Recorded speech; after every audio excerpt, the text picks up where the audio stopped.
What's up, y'all? This is Master of Thought from the Astral Lamada on The Voice Party, and this episode has been brought to you by All Roads Overhead Garage Doors. Their number is 510-375-8756. So if you seriously need to step up your garage door game, they got it for you right here in the Bay Area. Thank you everybody for tuning in to The Voice Party. My name is JD Arandia. I am your host, and I'm here with the rest of the gang. Mr. Gaspar, say what's up. Hey, how's it going? Mr. Joaquin. Hey, how's it going? Phil, wave at the people. He doesn't have a mic. Phil is waving. And our very special guest, Mr. Archimedes Abria. What's up, y'all? How you doing? Plug yourself, man. What you doing? What do you do? I am a stunt coordinator for the film industry right here in the Bay Area. What else? Give me more. What else? Personal trainer. I teach multiple styles of martial arts. Name two. Go. No, I'm just kidding. That's the way we're rocking. Boxing and kickboxing is like the easiest probably to say about, but Bruce Lee or Chuck Norris. Go. No, I'm just kidding. That's not the way we do this. It gets real intense out here in bad. The Voice Party, son. You would not make me choose between those two, would you? Yes. That would be wrong. Once upon a time in Hollywood, Bruce Lee versus Game of Death, Chuck Norris. Oh. Dude, of course Chuck Norris lost. Yeah, but once upon a time in Hollywood, Bruce Lee. Yeah. All right, never mind. Okay. I take that. I mean, the Once Upon a Time version is kind of a joke anyway, right? So yeah, but Chuck Norris died. It was on epic level. Oh, yeah, that's right. He died. Didn't he die with a headlock or something? I forgot, dude. I feel bad for bringing up. Yeah, I don't even know what the fuck he did. We're gonna have to look back into it. Anyways, it's a terrible way to go out on screen. Like, you die with a headlock. Like, it wasn't a headlock. Because in my head, there's like some 12-year-old kid giving his little brother the noogies, and then like it croaks, and it's like, oh shit. Like, no, it wasn't a headlock. This went too far. It was an arm bar. It wasn't a backyard DDT, was it? Speaking of backyard, no, I just cleaned mine. No, I had nothing to talk about. Was that a euphemism? Whoa. Whoa. You want it to be? Why'd you lay your hair down? You too. Why aren't you saying anything? Because we're smoother like this. Yeah. I'm all distracted with this beauty, man. Well, you know. All right. Thank you for coming in, bro. On short notice. Well, it wasn't really short notice, but no worries, dude. You know, like I'm around town. Yeah. I adjusted a whole bunch of my schedule. Like I said, I've been traveling all day, bro. We usually hang out here. That's true. And it's weird because usually on this couch and I'm there. Yeah. Where you're at. And then you're like plastered out. I'm plastered out. Okay, fine. That's why I was like, I can't let this motherfucker sit here, because usually we're here watching a movie and I'm talking to him and like I'm looking at, I'm watching TV and then Archimedes is like, he's trying to explain to me like all of the nuances of how film goes, and my ass is like falling asleep. It's like it pulls you into that seat, dude. I can't help it though. I know. So the couch ate you, or no? The lazy boy ate you. Definitely not me. No. Anyways, what? I don't know. I thought you were going to ask me something. I was going to ask. I'm going to ask you a lot of things. Okay, go ahead. I'm ready. I'm ready to. Is this an interview? This is not an interview. Okay. We're just talking, right? It is. We're talking. Conversation. It's a conversation, but it is kind of an interview because I want you to plug yourself. That's the main reason I started this as a platform for my friends to plug everything they do. But we also like to do a little bit of fucking around in this thing. Totally cool, man. Yeah, no. You haven't been coming by lately. I know that. Because I haven't seen you, right? Am I? True, no, but I'm just kidding. You've also been busy. You know, no, I know. It's because he owes you money. That could be true. No, that's never going to be true. Not true. No. No, but I know you got a lot of things going on right now. You just started a new job. How's the stunt coordination? Well, is that did I say that right? Well, you could say it's it's relatively new because I've been probably doing this for about 3 years now. Stunt coordinating? Yeah. Didn't you just start Tuesday? No. No. You've been doing that. Yeah, it's been about 3 years. You started with Martyrs and Marauders. Yeah, Martyrs and Marauders. I almost said Marauders. Small update on that. We actually have most of the episodes already edited out, and we're just waiting for a premiere date. Nice. So I'm excited. I actually got an email, and I'm not sure if I was actually supposed to say that, but we just know don't know what? when we're going to premiere it. Are you You're allowed just to say guessing. where it's gonna launch? Like what streaming service or TV? We're still channel? deciding. There was a couple of big companies that were fighting for the contract on it, and Ooh. yeah, so I'm not included in those conversations. So I'm just over here, kind of like something's gonna happen. There, you Yeah. know. So as we continue to edit it out, I'll give you guys updates on what I can say. And you actually, well, that wasn't your acting debut, but you did do some, because you do the stunt coordinating for the show. Yes, But you are actually in the show also. but you're right. There's a scene where I actually do have lines. I see it. Oh, Yeah, and oh. I get my butt whooped, and behind the scenes, I'll probably show you guys before I leave here. What? You're gonna show us what? The scene. Oh, This- okay. yeah, yeah. Oh, okay. Yeah, no, okay. not- What did you not that. think he said? Oh, Yeah. this is a very small room and there's 5 guys in here. No homo. No. Take it back to 2000. I wasn't even talking about that. I was talking about physical abuse. Oh, okay. No, but yeah, There's man. no such Like, thing as How physical abuse easy is among it to men. kill a man with your hands? No, I'm just kidding. That's something that I'm sure you get asked a lot because you teach how many Yeah. martial arts? well, I don't know. about I 5. wasn't gonna segue to that right away, but Yeah, every time I look at you, what happened? You froze right now. I looked straight in your eyes, and you just couldn't speak. Every time. I remember that time when that motherfucker crossed you. No, I'm just kidding. No. Because I remember when we did that thing and you spoke, and then they're like, "Oh, are you a hired hitman or whatever?" And like, and you teach a lot. You're always doing martial arts stuff, True. so you get asked Yeah, that a lot. I'm sure. I like, do. Like, how easy can you fuck some motherfucker up? Like, you know. probably, yeah. Yeah. I mean, probably what? probably, fuck somebody up. Oh, really? I mean, it's part of like everybody in the fight game does that, though. They should be. Yeah. They should believe in their skills, able to do, dismantle a person. No, but my question is how easy to kill someone with your bare. No, I'm just kidding. I'm kidding. No. But my original question, in all seriousness, was what was like your martial arts background? I know we've talked about this before, but it's never been recorded. So I'm gonna ask you a lot of old questions. It's gonna seem weird. It was it's weird with totally Evan fine. the other day. Totally fine, dude. My dad actually started teaching me when I was about 6 years old, and that carried on to when I was about 10. What did he teach you? Arnis or Kali. Pay attention. So it's like the Filipino martial arts. They call it FMA. They kind of bunch a whole bunch of different ones into the same group, even though there's multiple different styles. And then I got to at age 10, my mom decided to put me into traditional Kaju Kembo, which is in itself 4 martial arts already combined together. Okay. So it's like Ka for karate, Ken for Kenpo, Ju for jujitsu, and then Kaju, Kenpo right there, and then Bo for Western boxing. So there was like 4 grandmasters that, in my own theory, it's kind of funny. They all met up in Hawaii, and I feel like they just got on some Maui Wowie and was like, "Hey, y'all, let's just combine all these styles together and make our own martial art." That's what I feel happened. Yeah. Like in so many words, right? yeah. And Add a little yeah, barbecue pork to the mix. perfect. There you go. That you need that for energy. Yeah. Nothing like MMA to get efficiency going, right? And and then I did that for about 6 years. Don't mind Phil. He's just It's okay. capturing the moment. I'm used to people snapping at me now. Oh.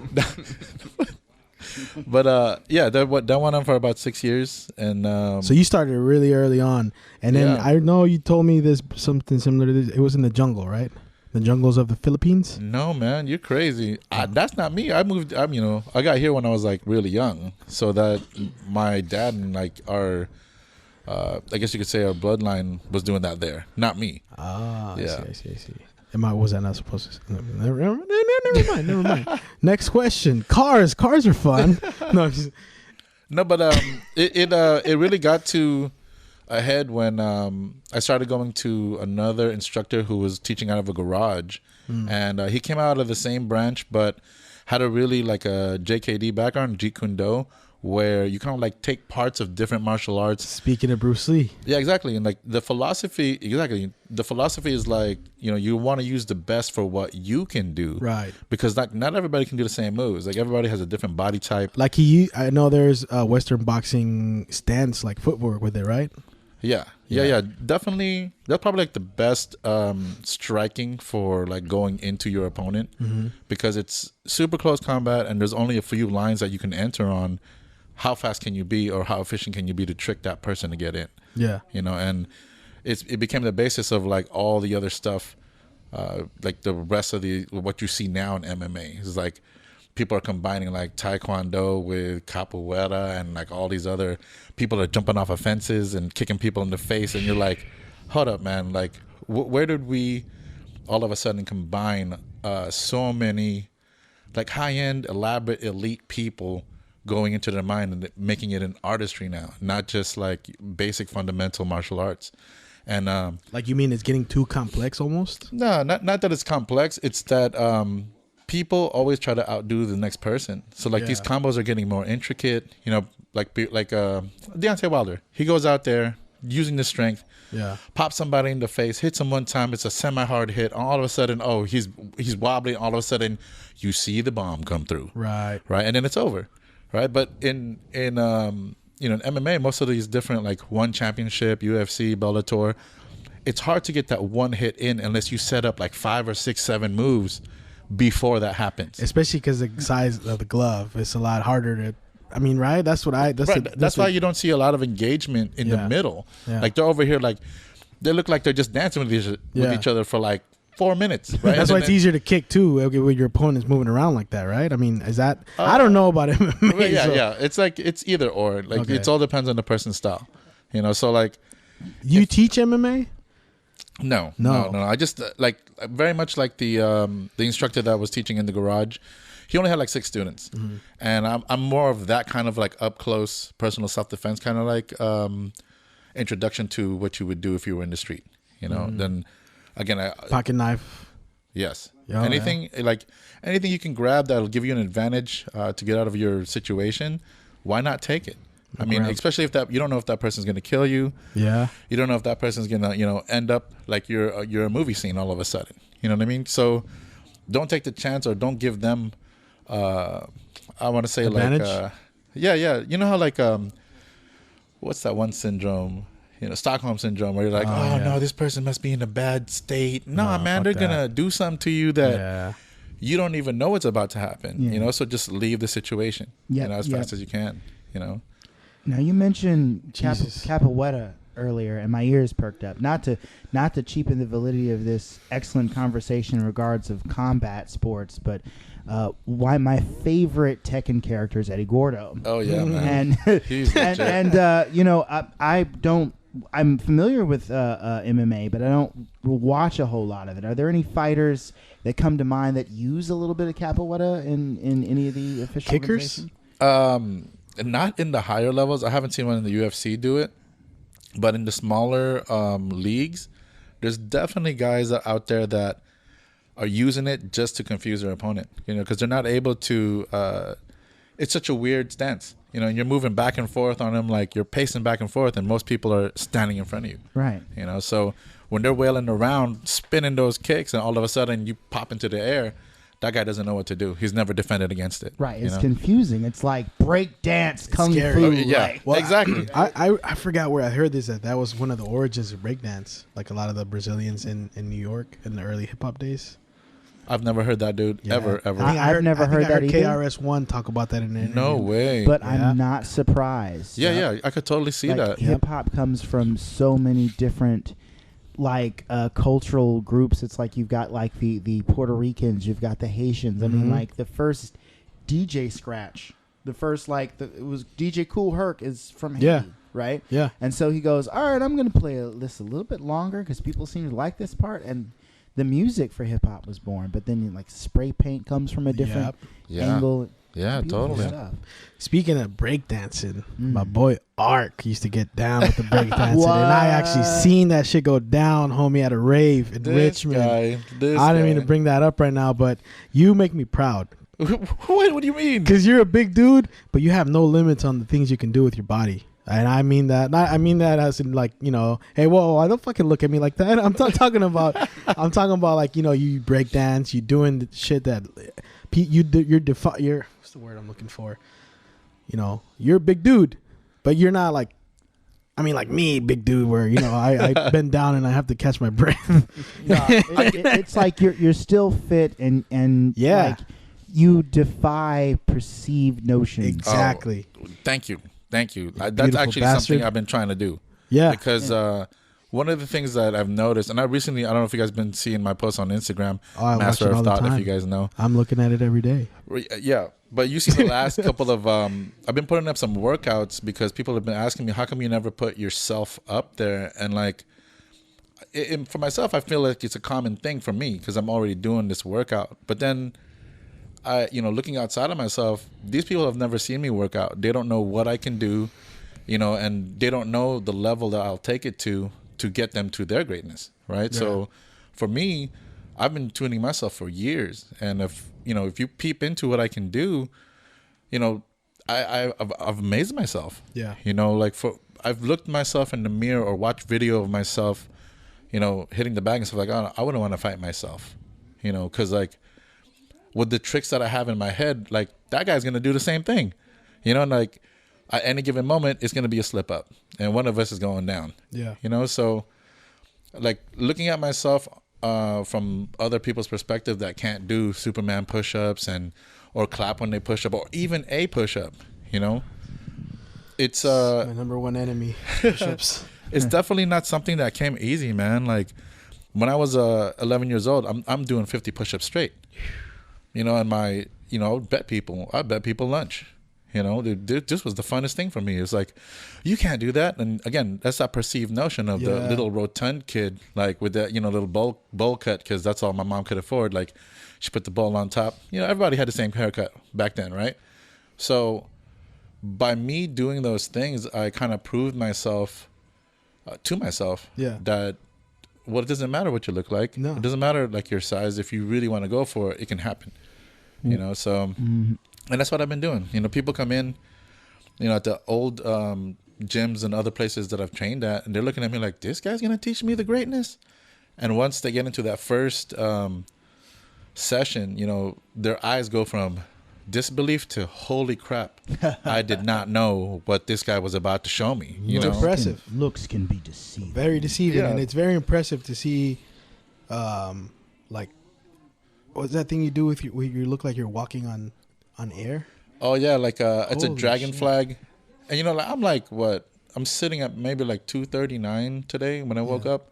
So, for the most part, people think like you can't move around at that weight. You're thinking of like a heavyweight boxer doing calisthenics. Yeah. And that's not something common. Yeah. And, I can go upside down. I'm still working on my lever. I'm still trying to do my muscle up. Just that's more technique based now because I have the strength. So it's like, okay, I can get this. Since we reconnected, like, I mean, because for a while we weren't really hanging out, and then we reconnected. You started coming here. Yeah. Your whole look is different. Like, what's? I know you've been. Cause I know we've put down some food together. wait. So when you say look, what do you mean? What are you saying? look more chiseled. You're right. I've lost probably like 37 pounds since the last time you really saw me. Congratulations. Thank you. And Thank you. Yes. And like you look buff right now, man. Like, what's and I can say we love fitness in this podcast. Like, Oh yeah. Yeah. I mean, We love talking about fitness. I gotta try some of it soon.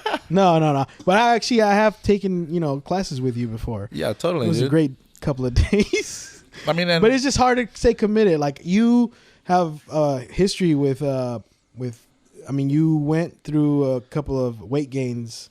oh yeah. Yeah. Definitely, dude. Yeah, And it's hard.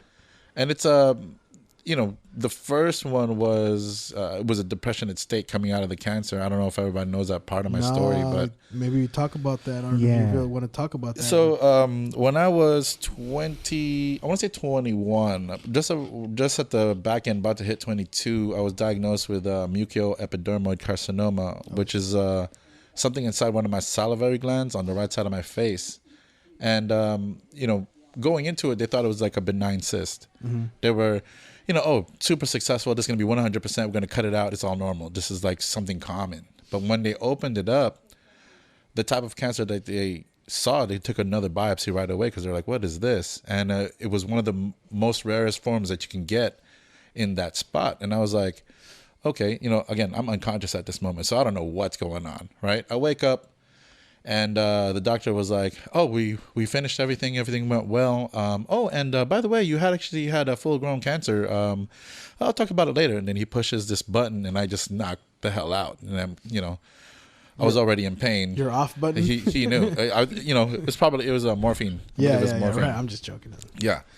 And you know, I like to throw in little dumb jokes to lighten up. That's the all mood good, dude. sometimes. I mean, I get that's it. what morphine is, man. It is the off button. I was on that stuff when I had my broken leg, and doo-doo, yeah, Yep. totally, out. totally. And he was telling me, he goes, you know, we pumped you full of the anesthesia. Uh-huh. He said that we could have probably killed 2 full-grown elephants with how much we were putting through your body. Fun times. And I'm looking at him like, well, you know, this is after the fact, and I'm already out of, you know, I've already woken up like a day later. And he said, you know, the only reason that you're even alive today was because you were training, you were fit. Oh shit. And, you know, hearing that, I was like, damn, that's pretty cool. That shit, I would have been dead already, right? So everything equated to death. They opened it, it's going to instantly spread, right? If they close it back up, I would have been dead, right? They said that within 2 weeks, my body would have started, if it would have talked to one of my lymph nodes.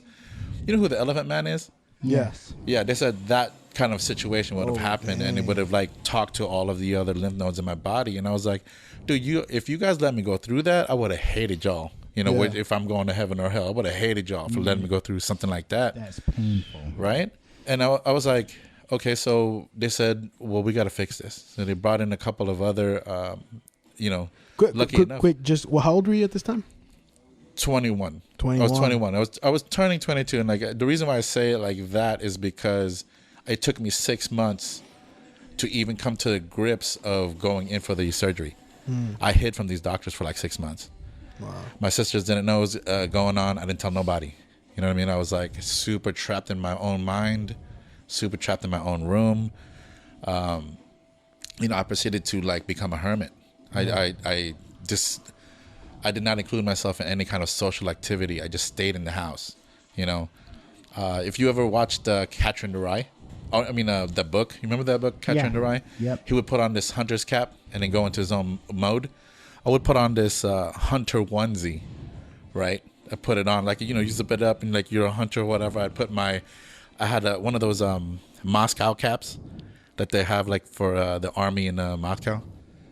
Yeah, right. But the one that comes down right here. Yeah. And from there, I would be like, okay, I'm in my own zone. And so for the next, I don't know how many years, because I remember coming out of it, I was probably about 29, the depression, right? Probably about 29. And but within those 7 years, nothing had happened. No progression forward. I was, the times I did want to try to make some money, I would like collect cans. Like I was not functioning in my mind correctly. You get me? Like that was like what 8 years of depression. Yeah. And like at age 22, I had quit my job at a parcel service. Yeah. You know, they were thinking like, oh, this guy's just trying to leave just because, you know, but it was a lot more inside my head than what people saw. You know, they couldn't understand why I was leaving the job. You know, and at this time, I got 88th place in a poker tournament on the internet, right? What was another thing? It was another achievement I had made. I started my own little garden, an indoor garden. You know, and I'm like making these little tiny. What were you growing? Oh, the best. Oh, that's leading. And It's Hint, legal hint. now. It's legal. No. you know, Was it legal but you know, then? like Never mind. it ties into the whole like nutrition thing. Yeah. I was learning about how to feed myself, and like I didn't want anybody to give me anything anymore. Like the whole time I was thinking like, damn, I was eating all these damn pesticides and preservatives and all these different processed So foods. you really dug deep into what is good for the body. Right. I researched things like the Gershon therapy. You know, there's a super crazy documentary called I think it's The Beautiful Truth or A Beautiful World. And it goes into how, you know, having the most whole food, natural living will, you know, deplete your body of all disease. And that makes hella sense to me because, you know, back then we didn't have all these like factories and smog and all the other stuff, people didn't even have shoes. Yeah. You know, we were so connected to the earth back then, and like these days, nobody's even talking to each other. You know, we're like looking into these phones. We're disconnecting more than connecting. That's what's crazy about speaking of people looking at their phones. No, It's all right. He's an engineer. That's not even. No, he's paying doing attention. his job. Phil's just looking around like, what? Yeah. Hey, what the fuck? I feel personally You know what? attacked. You make a good point, because I think right now that's why podcasts are popular, because like people want to tune in and listen to a conversation And have a real conversation. Or not man. even just listen to one. Yeah. Well, I mean, you wanna go like out how do we and- do it? How do we do it? Yeah, Right? yeah. And Well, they tune. to be fair, I think podcast is popular in the same way that like talk radio was popular. Yeah, like yeah, totally. The difference is that you get to like fast forward to maybe like a section you want to hear, Right, and then or- you don't hear the thank you back for tuning in to the you don't Live have, at the 47.4. you don't have that goofiness of talk radio, because Yeah. it's just like regular people talking. Yeah. I mean, for the most I part. mean, totally. As an exercise, it's like this. There's no commercials. Yeah. You know what I mean? It's like we are the financiers of Yeah. our time. Right. We were spending our passion to just get together and just converse. Yeah. You know, like there's always an agenda when there's a commercial. And there's I mean, we will have more sponsors. yeah, Yeah, for eventually, sure. yes. Eventually, for Right. sure. Yeah. We have a few sponsors already, but yeah, eventually. You know, like, so but we will be financed by someone. You know what I'm saying? But I mean, like at that point, it's like I see your point though. they don't exactly have the creative rights to how to like direct your show and stuff No. like that, right? It's No. it's because they believe in you. They believe in your vision of what the show is supposed to be, right? Steering our Yeah. own ship. Yeah. Yeah. Yep. So And that's going back to the whole not talking to people right now. It's like we do this on a regular basis. This is why I wanted to do this, because we and you, like for example, you and I, we sat on this couch many times, having many conversations times like and have this. really deep conversations about our flaws and not even flaws, just everything, and that's why I wanted to do it. And you're one of the main people I wanted to bring in. Well, thanks, man. Like this is something I love to do. You know, like I have my own podcast on the Astral Armada YouTube channel. It's called Conversations with Master of Thought, and it's just highlighting people that I've met in my lifetime that I think are interesting. Right. And like they've done things that nobody else is gonna know about, but have shaped history in a way that no one else can, because they lived that life. Like the episode 6, the last one. This guy's a private chef. But he was feeding the Olympic winter team in the last Olympics, and how many golds did they take home? So saying that he's given them all the nutrition and his understanding and knowledge of how to keep the body right for them to perform at that level. I'm like, and he just doesn't think anything of it. He's just like, oh, I love to cook, and I put my love into the cooking, and I'm like, makes a lot of sense. It's like a vibe. Right? And that's You can feel that. pure journalism, like what you're doing there. Yeah, because interesting stories are everywhere, man. It's not Right. just celebrities. Like like some people just tune in to watch a celebrity who has a podcast because it's a celebrity. But beautiful stories are everywhere, and I was gonna name it Beautiful Stories, but Voice Party just had a little bit more. Yeah, it's a little more festive. and we could do all kinds of things with this show. Like we could even do like I could write a script and we could do like a comedy or a narrative drama and divide up parts. Like, anybody ever heard the old school Superman show? Like with Dave Collier, where it's like, well, gee, Lois, I don't know if this looks like a job for Superman. I'd be so down. I'm letting you know right now. I've always wanted to be a voice actor. Remember they killed Superman on one of those? I think where did I hear this? They killed Superman for a while because the dude who did the voice had to go on vacation. No, it wasn't. No, it wasn't that they killed him. What Something. they did was they moved the focus to Batman Oh. for a little while. So Batman was on the radio show for a minute. But I mean, is Batman really a superhero?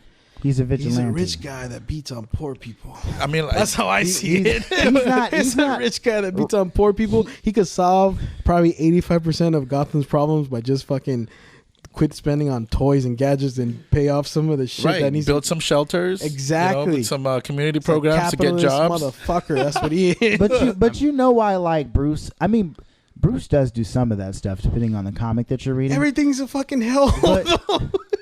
But fucking Gotham's going to shit. But remember, this they're is not also a criminals. man. They're hungry. No. But I'm gonna make that movie, by the way.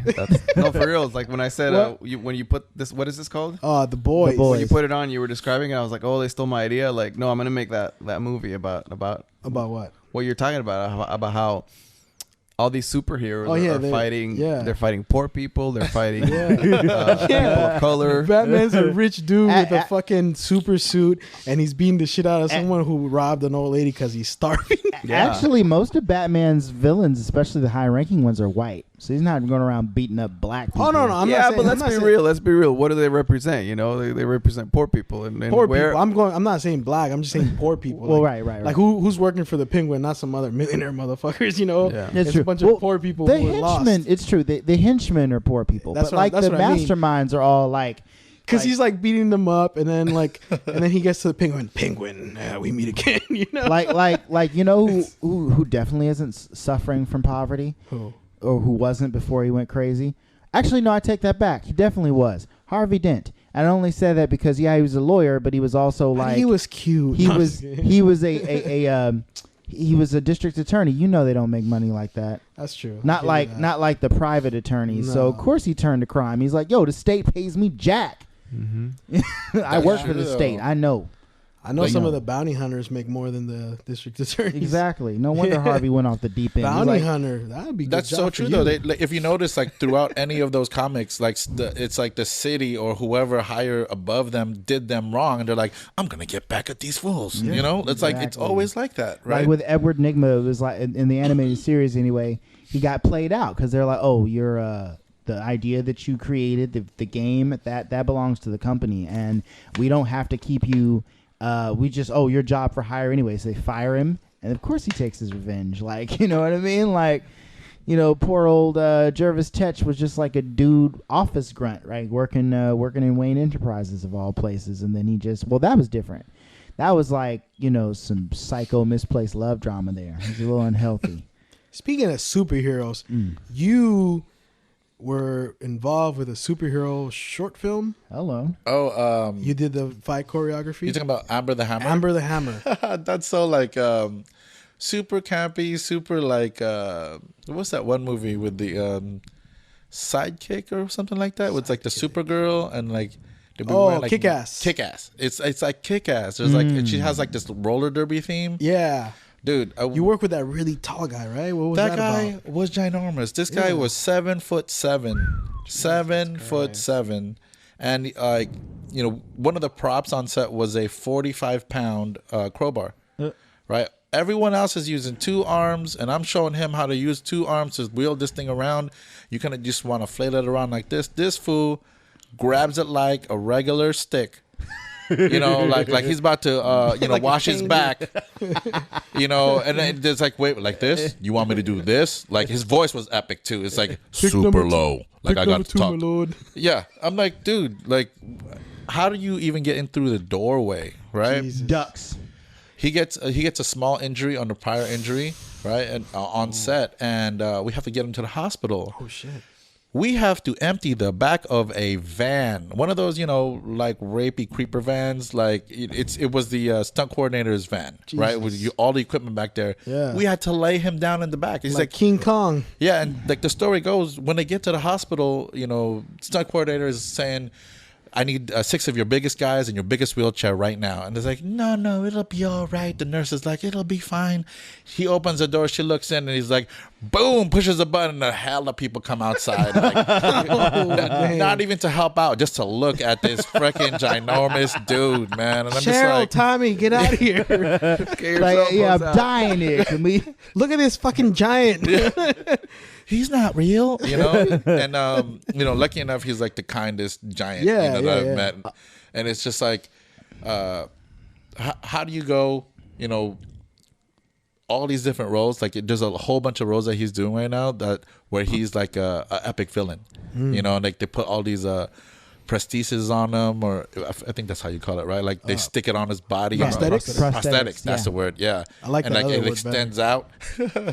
And I'm just like, man, because there is no way you can fit 2 people inside a suit and make it look legit. Like he's walking around super agile. How tall is he? I just told you, 7'7". 7'7". Pay attention, man. Hey. Yeah, like literally his waist is in my face, yo. I'm like, nah, man, this is not a great idea. Is this a setup? like, this is like Shaq and Kevin Hart. Like think about it like that. The perks of the job. I hope he doesn't get offended by anything we said today. Nah, it's just So- jokes. He got hurt on set. Yeah, I mean, it was a stunt that wasn't coordinated by myself or the other stunt coordinator. It was just something simple, but unfortunately it was on gravel, and he tried to dime stop on gravel. Yeah. And you're 7'7", 350 pounds. I don't think you're going to stop on a dime on gravel. No. And unfortunately it didn't go his way. Timber. Exactly. And as he was falling, I saw the leg rolling back. So before he got all the way to the ground, I actually kicked his foot out from under him instead of his whole leg folding underneath him. And we just thought right after that, the director and the producers were all like, oh, holy crap, man. If you guys weren't here, we wouldn't have known what to do. Wait. So you're telling me you swept the leg?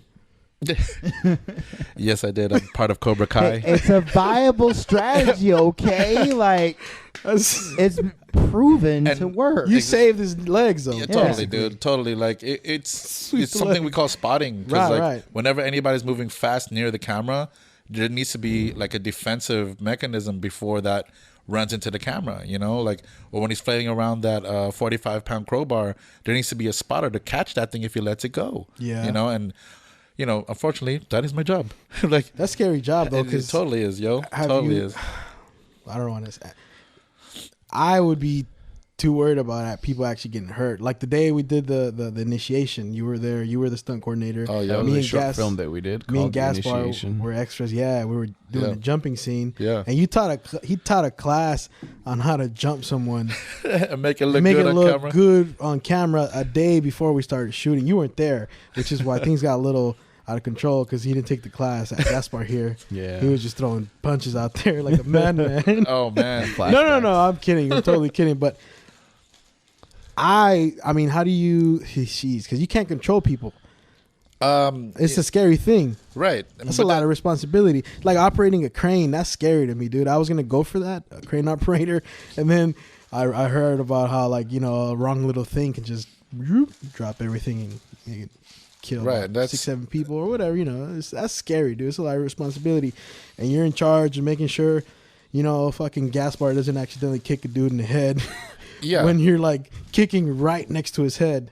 But there, like I said, we did a whole how many hours, of nonstop repetitive things where it became part of your movement.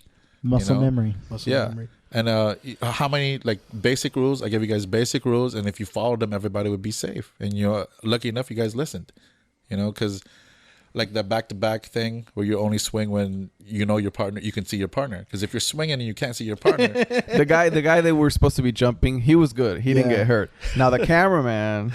oh yeah, He took a few. Yeah. He took a few punches for me. For me too. Yeah. He got too close, and I had to deck him. But it was an accident, But right. nothing happened that day, luckily, except for the fucking dog. He actually bit someone. You remember that? Yes, That was crazy. That dog looks scary, dude. It's the sweetest fucking dog. Yeah, What totally. breed? It was a Rottweiler. Rottweiler. And this dude, he was stoned. He was like, I'll hold the dog for this scene. Yeah, come here. It was supposed to be a big dude holding the dog, right? The Yeah. owner was supposed to hold him, but this other dude, he was like, I don't know. He was just a real skinny dude. And the thing was that he was scared. He was nervous. It wasn't the his dog. feeds on- exactly. Yeah. He's I mean, all dogs are the sweetest things in the world until Oh, yeah. Scrooby wants a human snack. You got it. You got it. And he actually took a bite at someone, and he ripped off something. He Now- caught his. He caught sweater. he caught flesh. Now No. I gotta Oh, know. he did, right? He did. This someone they got any priors? They had any weed or any other paraphernalia in the pocket? Wait. Say that again. The person that got bit, did they have any prior? No. So what was happening is that Because if that was the case, Because- I'd be fucked. Because no, hear me out. The reason why this would be perfect is because then you could say the dog took a bite out of crime. Oh, dude. Weed is not crime, my friend. It was legal at the time. I said narcotics. It I'm could have been kidding. heroin. Oh, okay. No, what happened is when we would start doing the jumping scene, the dog would get excited and he started barking, and he wanted to jump the He guy wanted too. to jump in too. Yeah. I could totally see that from the dog. Get that I could totally see motherfucker. Let me get him. Like, Yeah. And so he took a bite and got a piece of one of the guys. Dude, I'm luckily, That was fun, man. That was one of the funnest days I've had. Yeah. And well, that was really one of the first times I ever did acting, Yeah. and it was with you, man. That's awesome.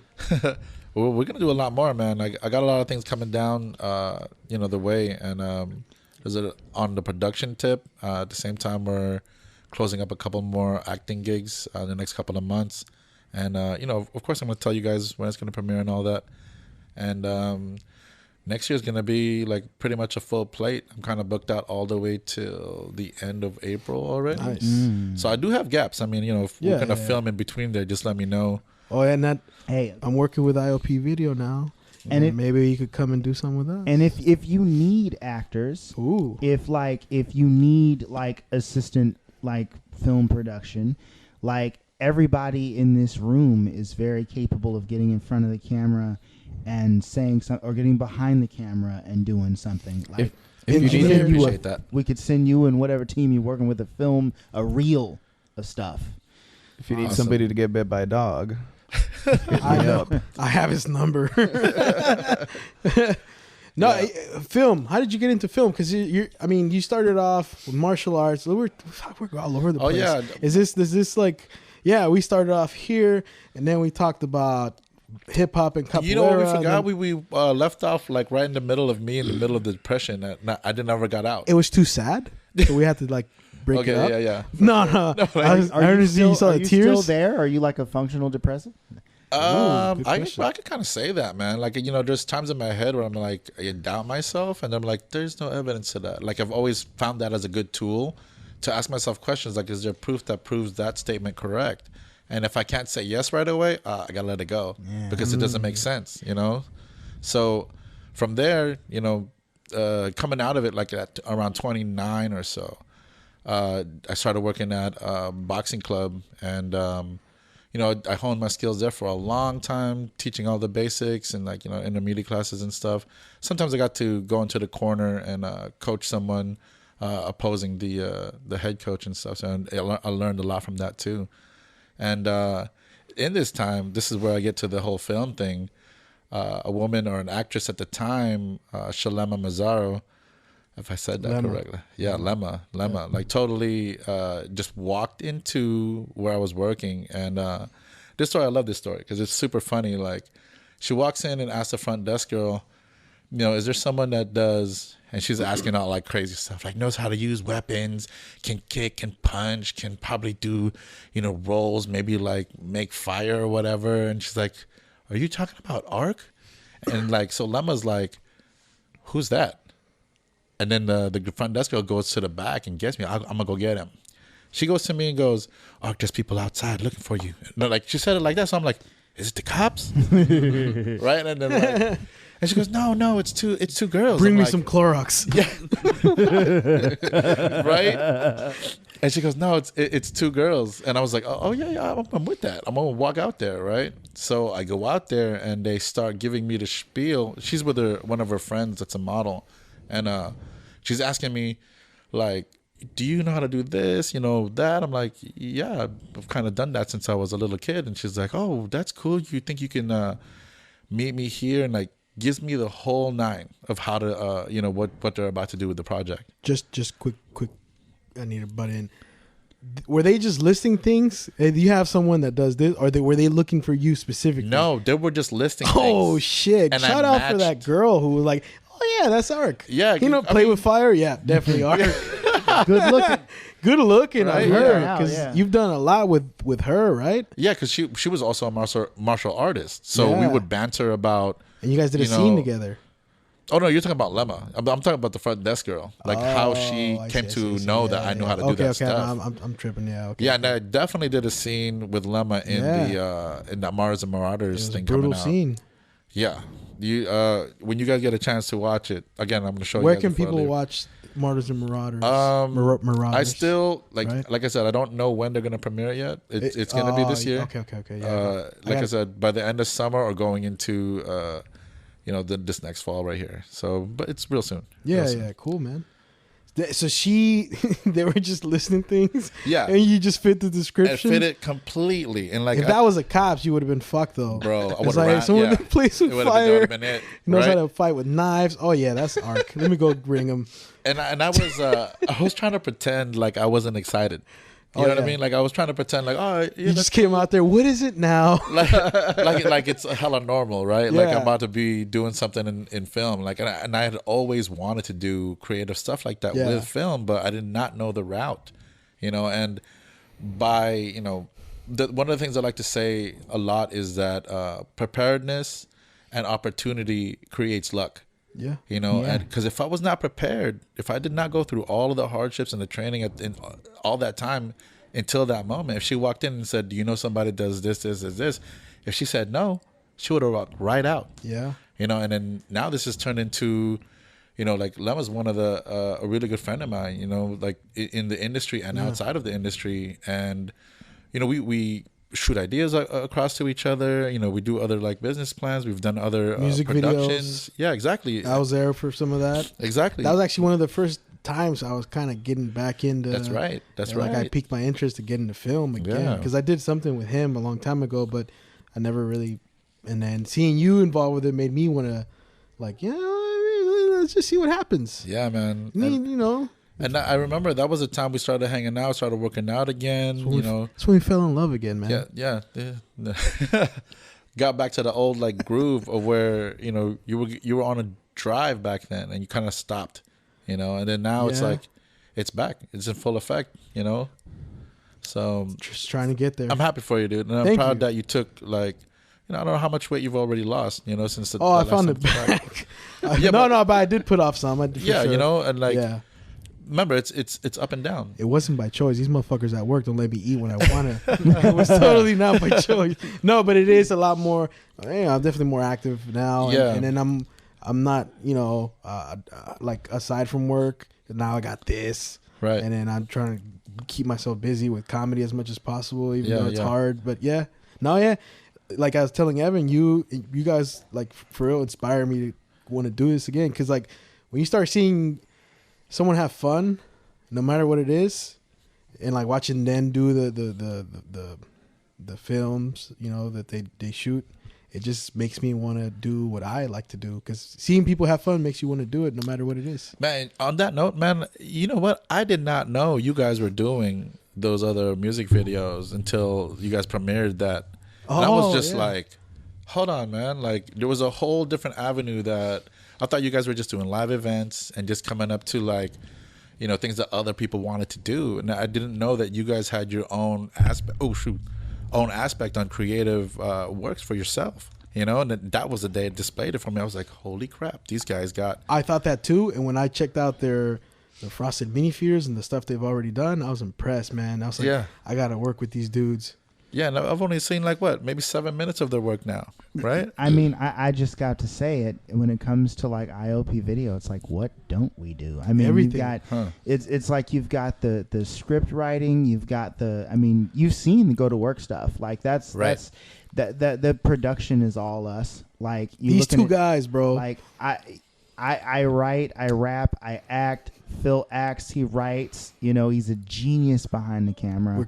And I'm learning to become a genius behind the camera. We're currently working on a comedy skit that I wrote, and I kind of we were working on it together, and that's like that kind of started the whole communication between us. And then this was brought up, and he had everything I needed because I already had started podcast with 2 other people, but it didn't work out, because it's just some people just like to say they're down for stuff. But they're not really, and I have no idea what he does with all these plugs. I could never figure out. I was thinking about just doing it on my phone, but I really didn't want to do that. So as soon as he said he was down, I was like, what do I need to get? I got these little things, and this coffee table doesn't really do much for me. So now, bam, other than, you know. It's funny you say it in that way, man, because I've come across a lot of people who just like to say they're going to do something. Yeah. And I try and make it a point when I say something, that's actually going to happen. Yeah. You know, because there's a lot of people who have told that I'm going to go into acting, I'm going to start doing stunt choreography and all this other stuff. And they kind of just like brushed me off, and they're like, oh, that's cool.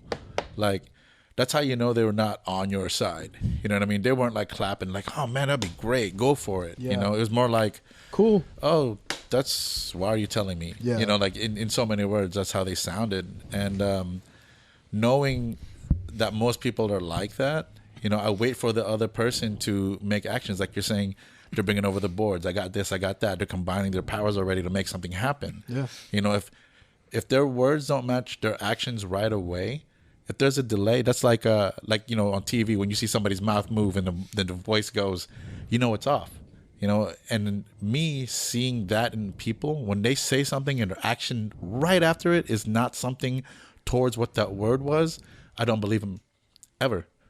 From that moment on, I don't bring myself around that person.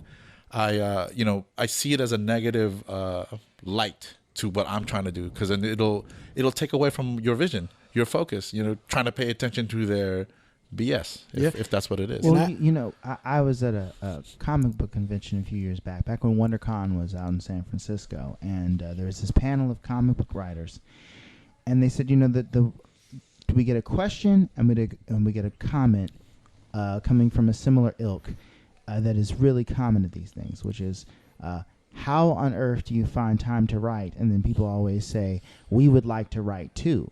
And they said, you know what? The trouble with most people is when it comes to like their more artistic aspirations, is that like, you know, if you don't write and your day job is something like a firefighter, a teacher, a mailman, if you choose to do something other than write during your downtime, like you're like, I'm going to walk the dog, I'm going to go and like take the kid to the park, and then you get distracted, I'm going to turn on the TV real quick. Like, if you don't write, that's a missed opportunity on expressing yourself. If we don't write, we don't eat.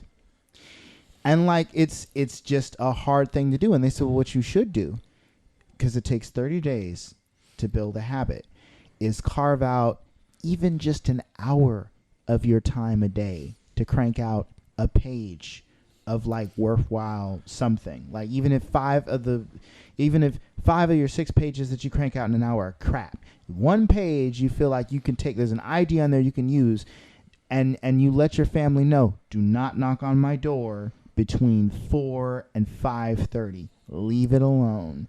And that's difficult for that first step.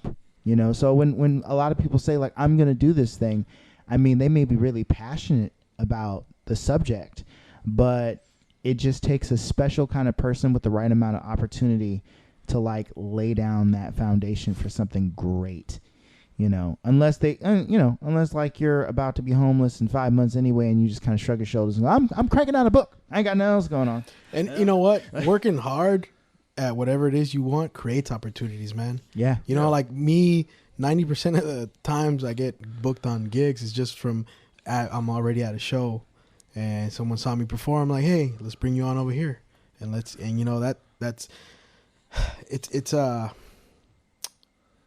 when you already like sometimes you get, someone told me this, if you don't have time to do the things like after work, you know, like I'm too tired. Like I used to use that as an excuse. I'm too tired to write jokes, or I'm too tired to write stuff after work. Okay, so do you really like it then? Because if you really do like it, you'll make the time to crank this shit out. Yeah. Yeah, that's you got to ask yourself, do you really like it, or are you just doing it because you want to have a little whatever edge to yourself, you know, like, or you like saying, oh, I'm a comedian. Yeah, oh, like the really? thought, right? The thought, idea. or just saying it. What do you do for a living? Oh, you know, I do stand-up comedy. Like, you just like hearing that shit. But putting in the work is... No, dude, that's true. I hear a lot of people talk about like the stuff that they do. Yeah. But in actuality, they're not doing that. You know, like a lot of times I see these Instagrams where, you know, people are like throwing out cash and stuff like that, and that's not even real, you know. And they're all entrepreneurs. Right. Yeah. Or they're vacationing here, they're vacationing there, you know, but they don't show all of their failures. They don't show all of the struggles they go through every day. They only put their vacations up. And I'm just like, dude, you're living a fantasy world, because I know you in real life. Yeah. Why are you trying to portray to other people that are going to meet you by chance maybe one day that you're living a perfect life? Because then you're kind of alienating that person from wanting to even meet you. You're like, oh, no, I don't want to. They're going to be This like, is a who the hell's celebrity. that? Yeah. He's hanging out with the Pope, you know? Yeah. Yeah. It's so like, it kind of hurts sometimes, because most people are just putting on a persona and not putting on your personality anymore. And it's a you know? script they tell you when they talk about themselves. It's not like it's you know, it sounds like a script, like a scripted thing when they tell you about themselves. But once you, because you know who someone says they are, who they really are, is a whole different thing. And like a good friend of mine told me, a lot of the times whoever you meet, like 90% of the people you meet are gonna be that way the rest of their lives. You know, like it's very rare that we really change. Yeah, or like, That's true. yeah, straight up. It's a scary thought when you put that on yourself. Like, you know, It's harder it to can be see. a scary thought. It's but harder to see it about yourself, right? It's like, Yeah. oh, those people over there. It's these are easier their to flaws. say that. Yeah, but when you say that about yourself, it's Yeah. scary. Like, do I want to be like this for the rest of my life? Like, Growth- it really makes you think. Like, oh shit, Growth is hard. it is hard, and And- it's hard to like and, to make and that. the take older that you leap. get, I think the harder it is to, like, there's a period in childhood, I think, when you're learning every day and like you're gaining experience, and whoever the adults in your life are just kind of like those role models that really cements who you're going to be. And then like it takes a really smart and driven individual to grow beyond that. Like, let's say you got some toxic parents or something, you know what I mean? Like, unlearn all those flaws. and unlearn all that. And it takes, and even then, especially then, it takes an exceptional person to be like, yo, I need to get beyond this, or yo, I need to sit down with the therapist to work through my issues so I can get beyond this. But you're right, a lot of people, you know what I mean, just kind of won't change because either they don't know that they have to or don't realize that they should. I mean, let's be honest, you know, some people love themselves or loathe themselves. They won't put in the effort, that self-effort. And you know, like you just said, the scary thing too is the older you get, the more comfortable you are with not changing certain things. Like, you know what? It is what it is. And that saying gets thrown around sometimes for some horrible shit. Yeah, I hate that. Yeah. So you inspire people to like get off that, because I see all the stuff that you post with your clients that, you know, that make that change, like the before and after shots and what they're capable of doing now. And you know, my husband noticed this. Yeah, you know, that's funny because most of these people don't know they have the power to change their lives. Yeah. You know, like it's like they were searching out their self in me.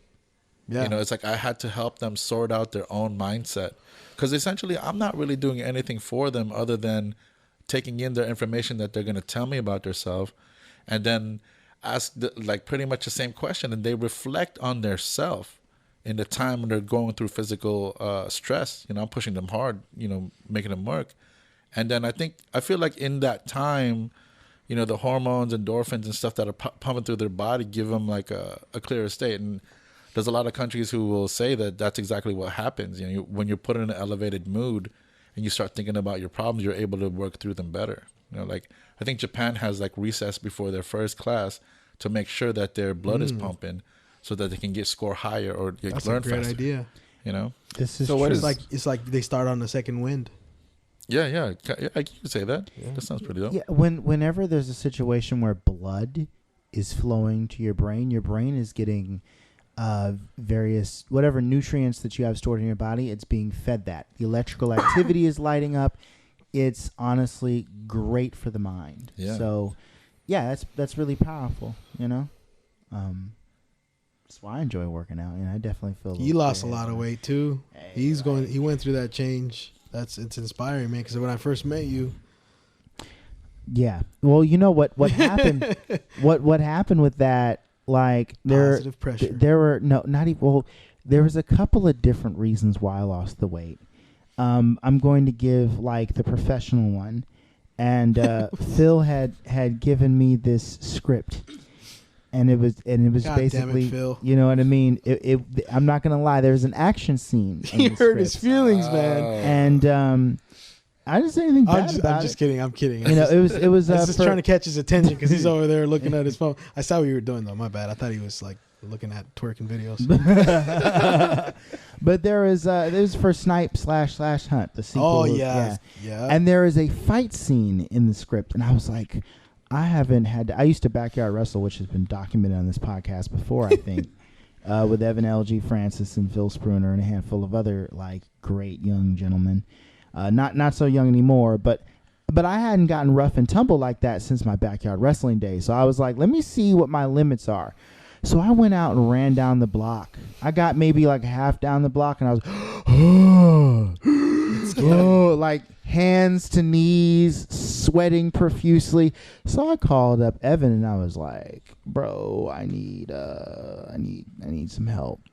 I need some oxygen." You know what I mean? And he was like, "Come on down. Like next Friday, we'll have an assessment."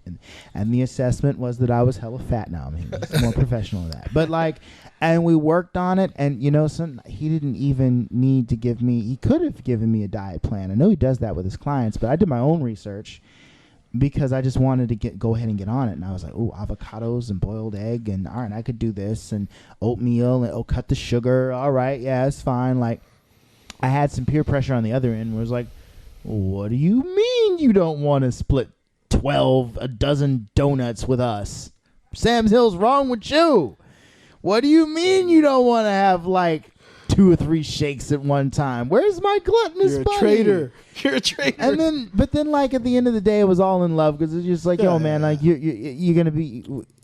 My cheat day is gonna be spent with this person. But then like my games group was also like, "You sure you don't want some?" No, they were very supportive. Wait, I have a question. So were you eating donuts and shakes every day? No. Hold on. Every time he butts in, hey, I have a question. I just thought I think it's funny how you put him. No. Like my habit was, I would go to like Starbucks in the morning and get like a venti ice mocha, right, with a bacon Gouda sandwich. Oh yeah. And then that like, sounds like my mornings. You know what I mean? And then like my lunch was like, you know, just whatever the teacher because I'm an instructional aide by day. Yeah. Talented person Superhero by night. by now. And then like, not to say that there's no talent in educating, but you know. But real talk, so we would go to, we're going to McDonald's today. Okay, all right, McDonald's today. All right, we're going to. So it's like fast food for lunch every day. And then like when I would get home, there was always a can of soda, you know what I mean, with whatever I was eating for dinner. Oh, we're having pizza tonight? Well, I'm having 3 slices. We're having hamburgers and the French fries. All right. And then like when I started cutting back, it was stuff like, I'm only going to eat 6 French fries. I'm taking the hamburger out of the bun.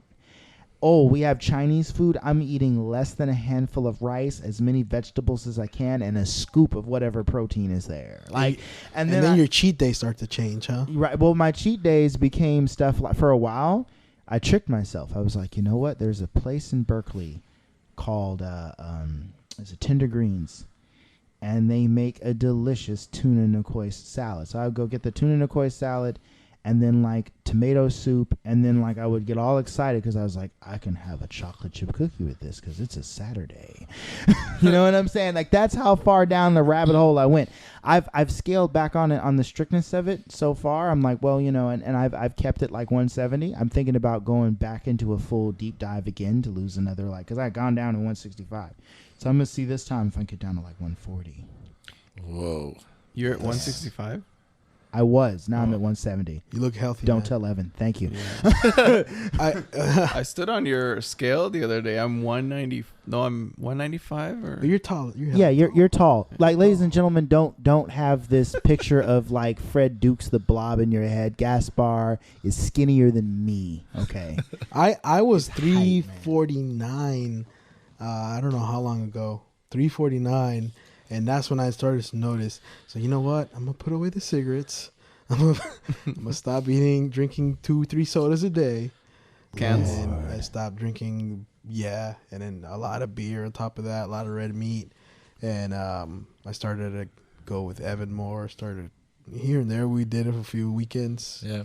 So I had both of these guys working on me because this was a big project. And then didn't work because honestly, the food didn't change for me. Yeah, it's like, you know what? The keto doesn't work. This doesn't work. This doesn't work. They don't work because I'm not fucking doing it. I gotta be honest with myself. I do it for one meal and then. So I'm wary of like these Diets? trendy diets. Yeah, me too. Oh yeah, they're all fads, man. That's why I like Fads are- your whole thing because you really don't have a limit and you can control your weight easily. Well, I mean, in my eyes, I that's from what I see. Not easily, but you know what I'm like. You don't ever hold back on like you could put it down. Yeah, and but you like are also healthy as hell. at the same time, it's like one of my theories is just like Dragon Ball Z. If you eat a lot, you better be training a lot too. Yep. You know, like That's what I think that's like the best. yeah, like if you're not gonna do much that day, why would you be putting down so much food? Like you're gonna lay down? That doesn't make any sense. Like you should eat for your energy needs. I used to have that kind of discipline where I would get injured in soccer, and so I'm like, okay, I'm out for 2 months, and I would be able to cut down on the amount of food that I intake. Now I can't do that. It's hard. I'm like when I'm off season, I'm like I can't stop eating. That's why I didn't bring potato chips today. Thank you so much. I even called you up. Now that we're being honest. It's like putting bread out for pigeons. This motherfucker would just. I'm not gonna lie.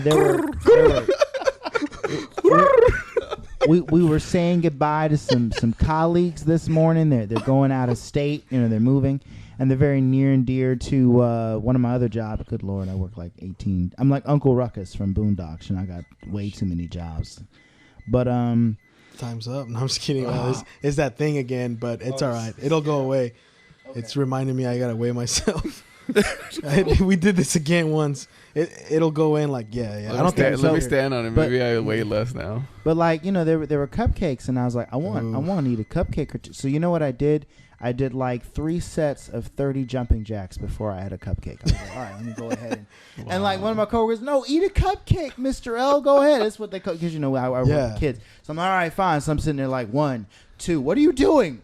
I'm burning, okay? I'm getting whatever I had last night out of my system before I load my body with more. 15, 20. They're like, you seriously? 30. All right, you done? No. 1, 2. Like that. Set 2. You know what's the fattest? The struggle is real. It is. You know what's the fattest thing I've done? What? I was in the last job I was at. I was at a customer's house. And she was being mean. She was kind of nasty, and she had made a shitload of cupcakes for like a kid's birthday party. I was working near the kitchen near that pile of cupcakes. I grabbed one, I put the whole thing in my mouth, and then she comes around asking me a question. I have a fucking face with stuff, and I was pretending I had to cough and I had to step outside.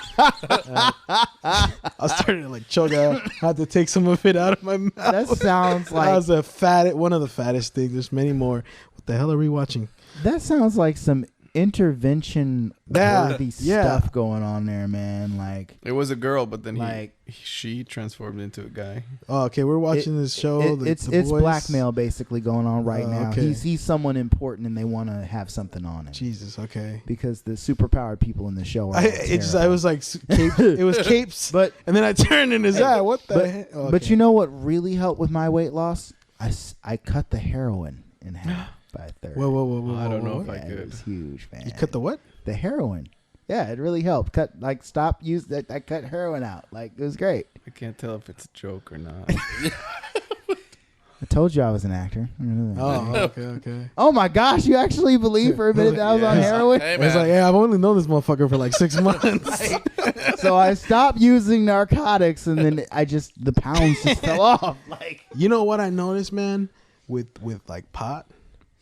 We're gonna talk about. Can we talk about pot? Why not? Can we talk about pot? I mean, I could talk about how I don't smoke it. Yeah, no. But like I the thing that it gives you munchies, Do you agree with that? Because I don't necessarily. I think alcohol is more of a munchie. Like it gives me the munchies more than anything.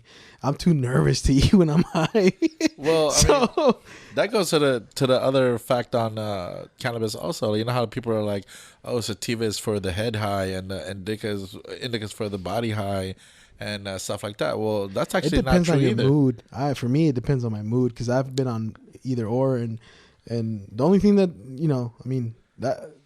edibles are a whole different thing. Yeah, it's a measurement of the terpenes that actually gives you either the head high or the body high. And like we were just, and this is just like those commercials where they're feeding you like a fake disease. Yeah, you know what I mean, like those prescription drugs. Those different ones that right, and they tell you like, and then 6 months later, if you took this drug, and you suffered from, it's the same thing. They gave us these two things that had a name, and they were like driving you towards these different choices. Like a they placebo don't even effect. Care. It just kind of they don't even care which one you choose. They just want you to buy their product. You see, so it's like that's another trick of the industry, turning an internal competition with itself. Yeah, man, it makes a lot of money. Yep. Well, do you find it useful for recovery? Like we're working out because you work out almost every day now, right? Dude, you know what? One of the things I came across is this CBD bomb, and like bomb like a BALM. Oh, it's like okay. You put it on your joints, on anything that's sore. Yeah. And you recover a whole lot faster. I actually have some, and I gave it to my mom for her arthritis, and it's working. I gotta say, my grandparents, when I was a teenager, living with them, every single thing dang near that I had. Oh, my ankle swole. Oh, I, broke a finger. Whatever. Oh, did you rub some salve on it? What?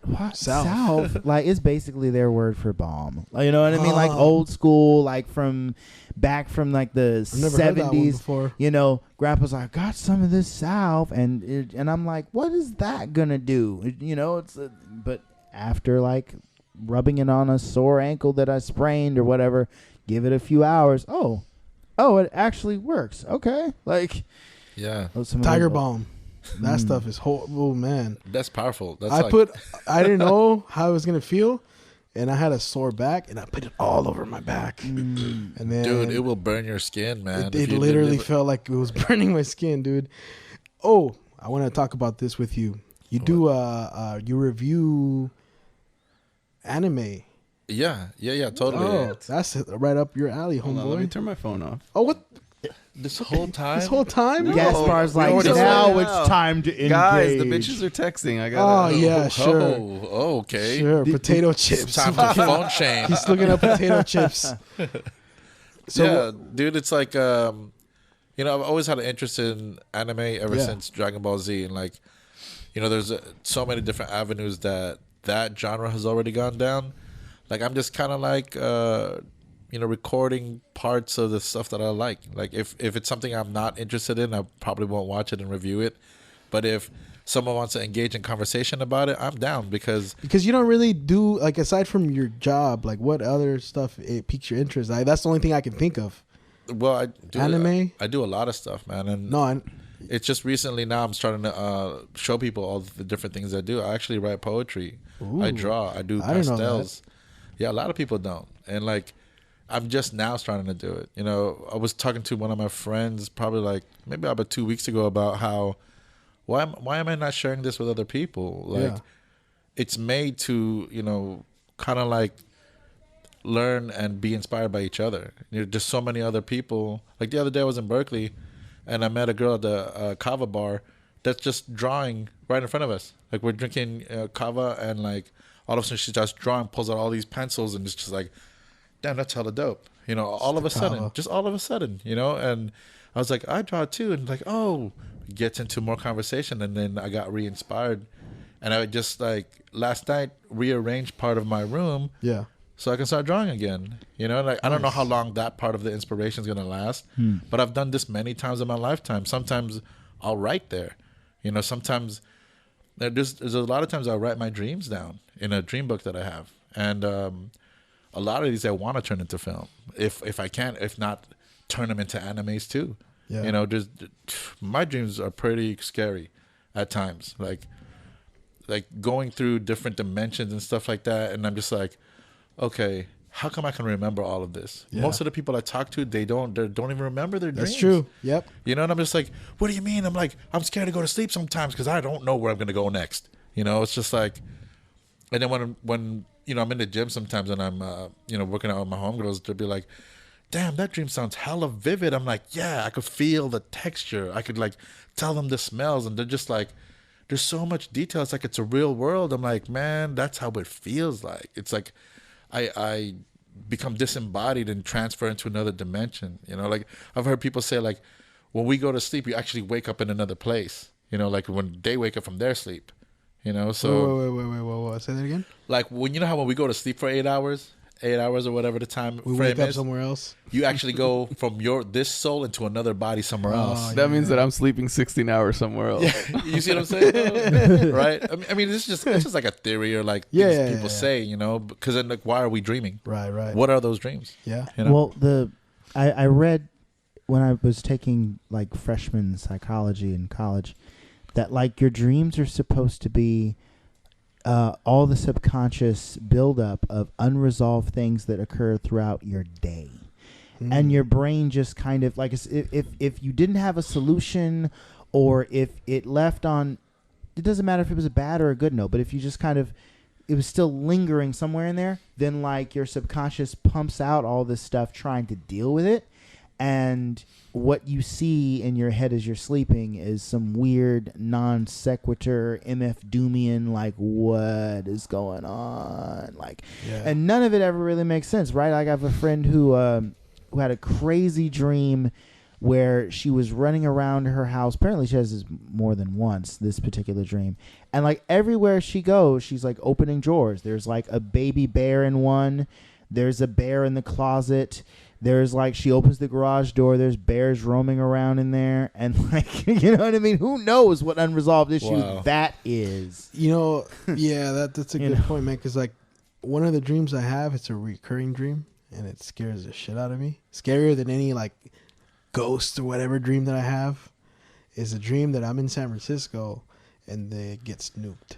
And it's really like specific images that I get in these dreams. One, the last one, which was not that long ago, I'm at work. I work at the Chase Center right now, and I'm at work at the Chase Center, and I'm there, and then the lights go off, and then I just hear a loud boom, like loud. It's shaking. You can't hear my eardrums. I can feel my eardrums going off, and then I just see like smoke coming in, and I can't breathe, and it's hot. I feel like I'm melting, and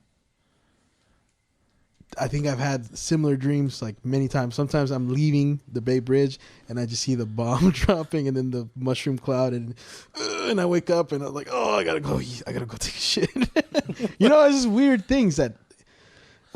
Did you like roll over and the blanket was over your head and you're just really sweaty and that's why it got hot? Sometimes. So I remember I was dreaming that I was in the back. And this is back when we did like the rave thing. I remember kind of when I met you. And, you know, I'm dancing. That's the alarm clock going off.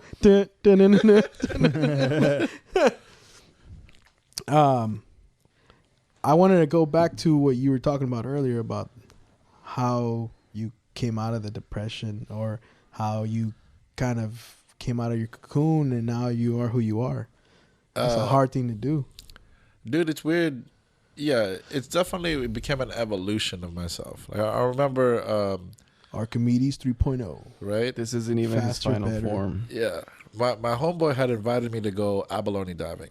And my dumb ass is like, oh yeah, I'm hella fit. I'm going to go to dive underwater and fucking pick these mollusks that, you know, can exceed thousands of pounds of pressure onto your finger if you happen to get clipped by one of these guys, really? right? Yeah, dude.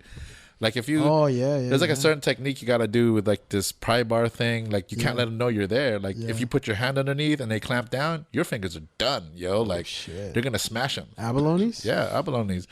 They're built to suck onto the rock. It's like a big ass suction cup, right? And so I go out there, right? I'm thinking like, oh yeah, I'm still, in my head, I'm thinking I'm still fit. You know, I'm just like frozen in time in my mind, right? So I go out there and start hiking. I start an hour ahead of time, right? Before the guys even, you know, they're getting out of the car. I just wanted to like be out there. And as I go out there, I'm like, fuck, this is hella hard to do. Why is this so hard?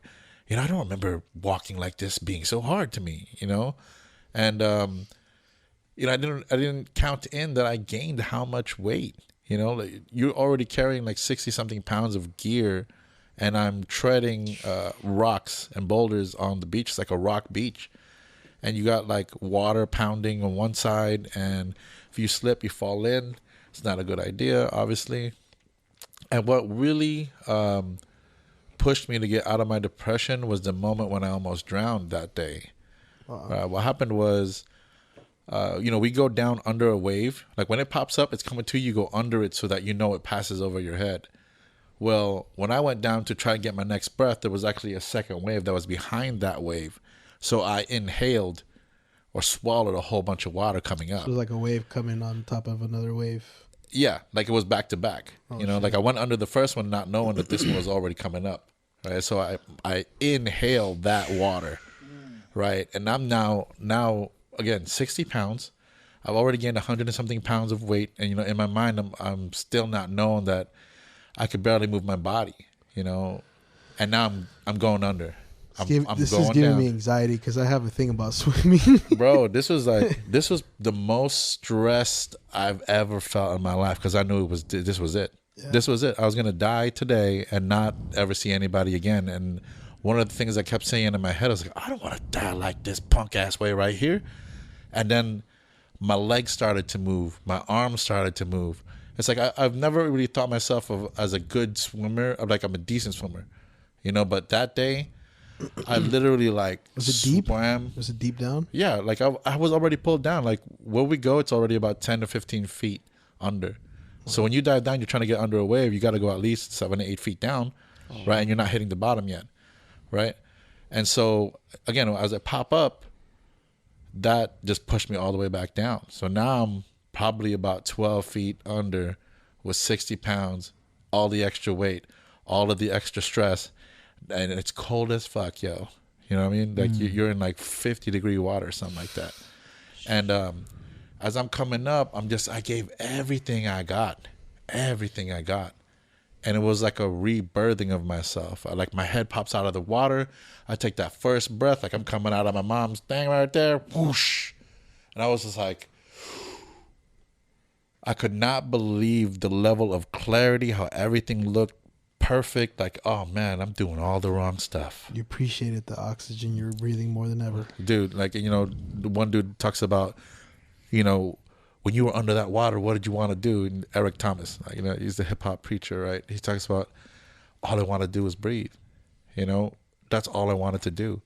And every ounce of every molecule in my being made every part of my body work perfectly to survive that day, And the only other time I can remember feeling this feeling was when my dad, he was a mechanic on the side, was under a Volkswagen Rabbit.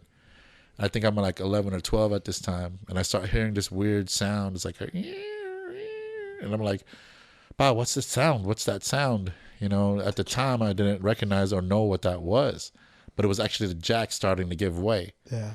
And so I my know dad's, that sound. yeah, so my dad, yeah, now I know what it is. Yeah. My dad's under the car.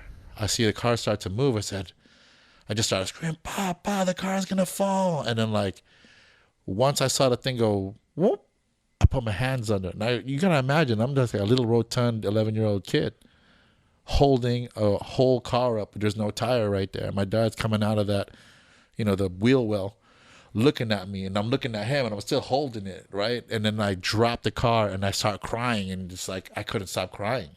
That is badass. Adrenaline, held man. the car up, dude. It was 11. I don't even know how it was enough time for my dad to shimmy out and fucking not get crushed by the car, dude. Are you a man of faith? You mentioned That's a good question because I feel like I I wanted to ask that too. I'm just gonna throw that out there. You know what? Like, do you want to elaborate on that? I've questioned many things so many times. I've been pushed away many times. And right now, like I do believe in a stronger energy other than myself.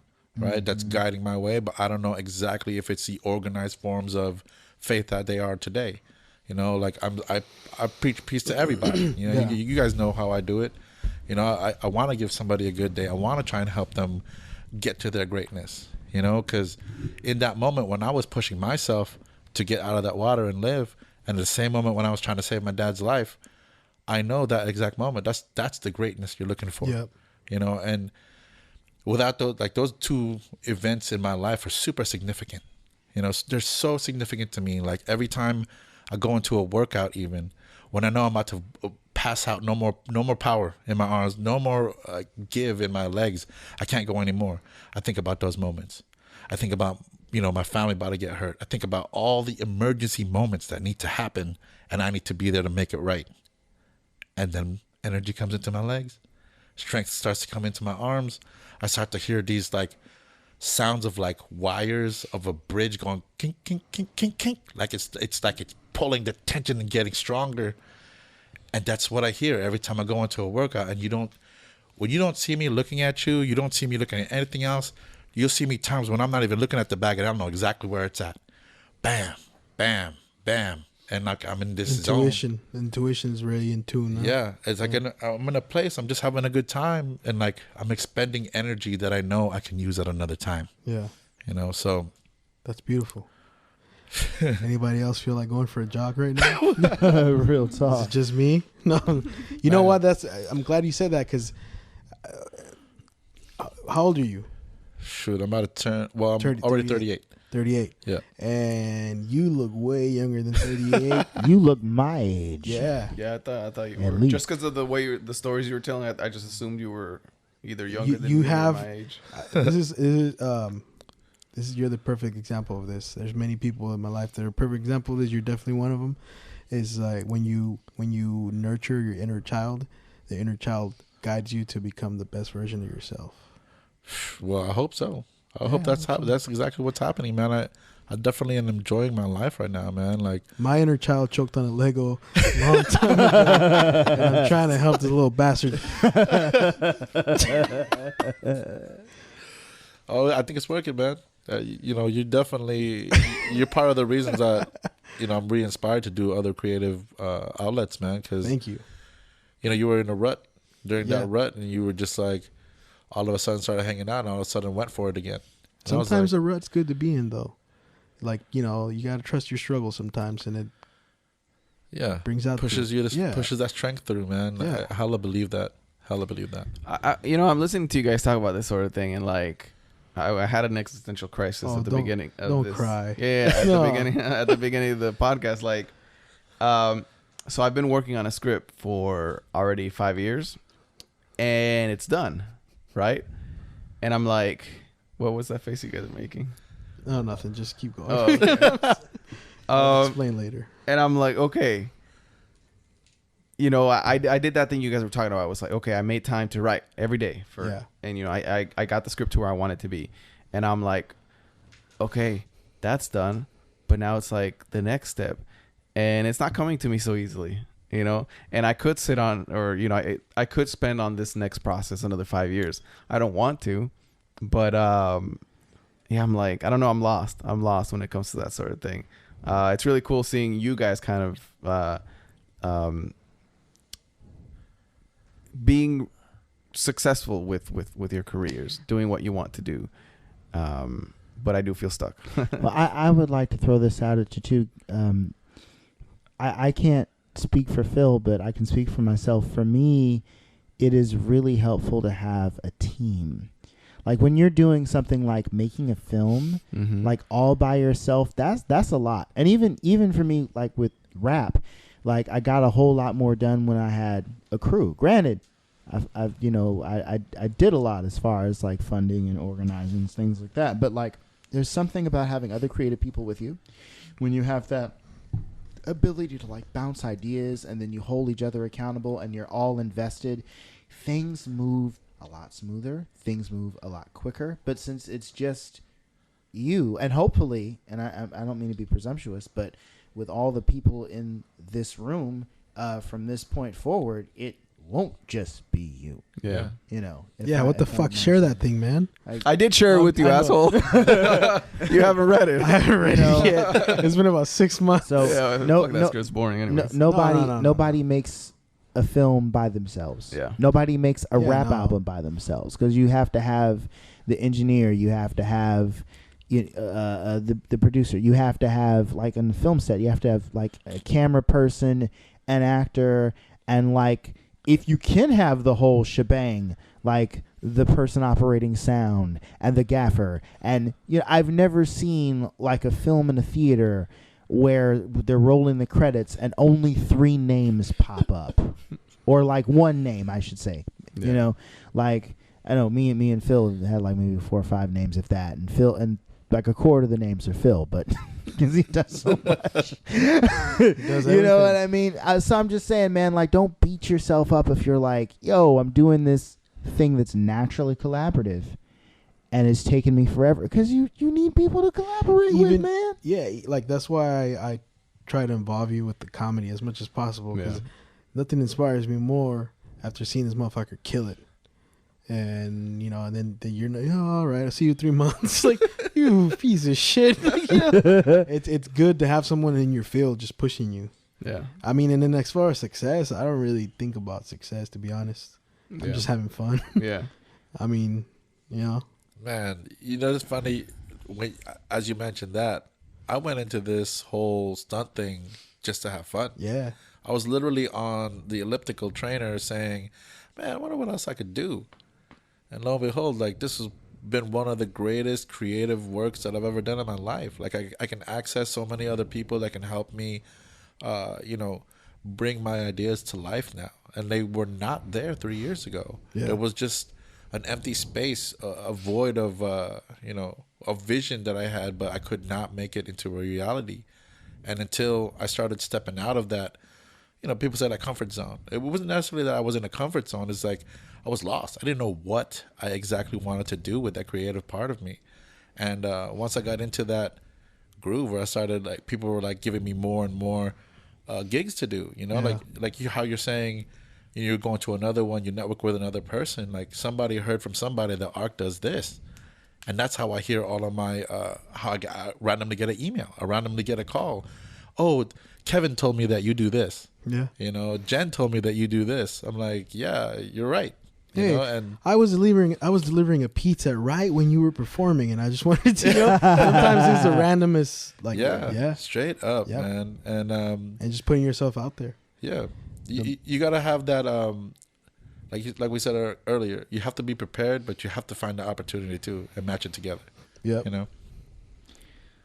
So I have a couple of random questions for you, Ark, and I know this is a huge curveball considering the direction we've been going in. But okay. I just curious. What is, you mentioned anime earlier? What's your favorite anime? Oh yeah, that's question 1. Man, like, I come from a whole different generation, though, man. Like, when I was growing up, I think Akira had made its first appearance, and it was like the biggest anime movie that was coming out. It was like grotesque. It was very, like, for people who've never seen anime that's like that, before that it was like Steamboat Willie.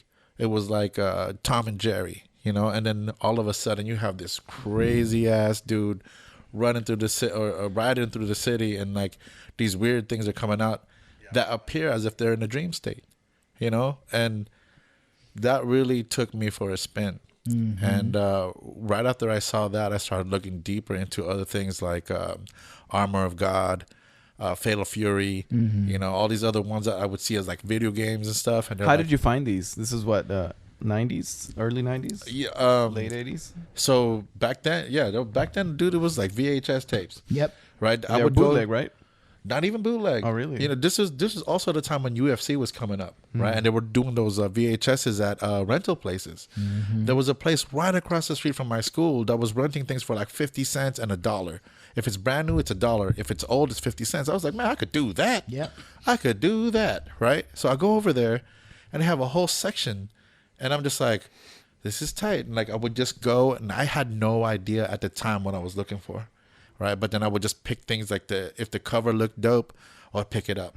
Then I'll get like 2 or 3 and then like watch it, and I'm like, I think I can draw that, and I would draw it, and then I would bring it back, and it started to keep driving me forward into more and more stuff. Like, then I got into like there's some X-rated stuff that has storyline to it.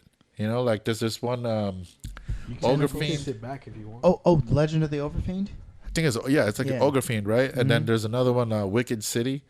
Like there's even though there's like there's some sexual content to it, there's still an actual storyline, and you're like, oh, hold on, what's gonna happen next? Yeah, sure.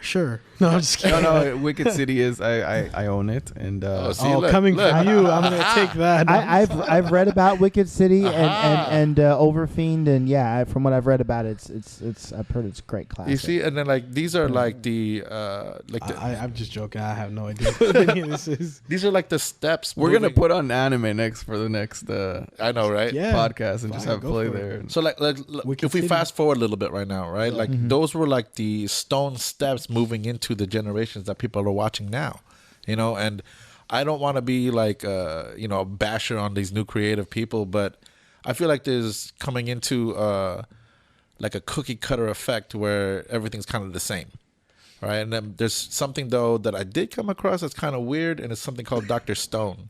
If you guys don't follow me already, there's Mr. Dabber 510. We do a podcast called Dabame, and you can find it on my Master of Thought Instagram or the Mr. Dabber 510. Links to the YouTube all over there. And we're just going over this thing where the whole world, everybody got turned to stone, right? And then for some reason, 3,700 years passed by, and people started popping out of this stone, and they're still the same age they were when they were turned into stone, right? So there's this crazy dude that I still do not understand if he is a good guy or a bad guy. He's all about science, right? And he'll look at the screen in like a villain-like face and talk about, oh, the science is great. And that's such a bad accent. But I'm just saying, like, it's in Japanese, and I'm reading the subs, and it's like, this guy doesn't care if people make it or not. He wants to build the world back up, starting from zero, using science and claiming it his world. But then they're coming up against all of these, antagonists that are like, oh, I don't even care about science. I just need food now. Like there's this great fighter, and he's over here whooping everybody's ass, and he's part of a whole different village. And so, as this is moving forward, I don't even know what they're going to do. Because now they got other characters that are already like backstabby towards each other, and you're just like, this is a weird story. There's not really too much action. Where I'm an action fiend. I love action. Like live action or even right, exactly. I got a question for you. Have you ever thought about writing something anime to like produce as a? That's funny you say that, man. Like, remember I was telling you earlier about my dreams. I see how you get all excited about the anime stuff, and that's the stuff you should be writing, man.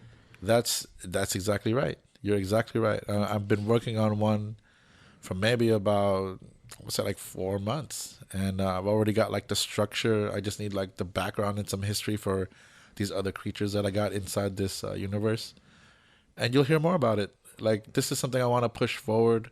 I'm actually putting my own funds into this. I'm really looking for real artists.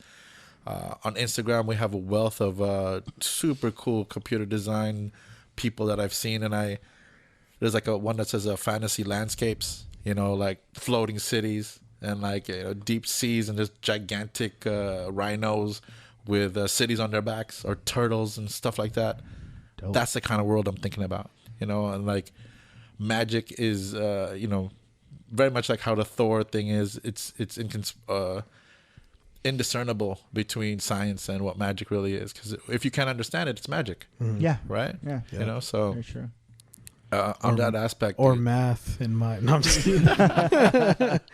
Right, and that's definitely something I'm moving forward with, man. I actually talked to some of my clients about some of the theories and like ideas and monsters in there, and they're like, that would be cool to watch. And every time they say something like that, it pushes me even more to want to continue to do what I'm doing. Nice, man. I got another question for you,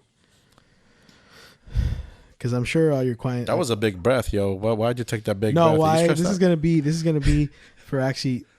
for you to think about what has been an experience like with one of your clients that actually changed your life more. Like, because I'm sure that for them they could name a whole lot of things, but for you, what has been something that an experience with one of your clients that literally like changed your life or really affected you? Because I'm sure that's gotta happen, dude. Man, you know what?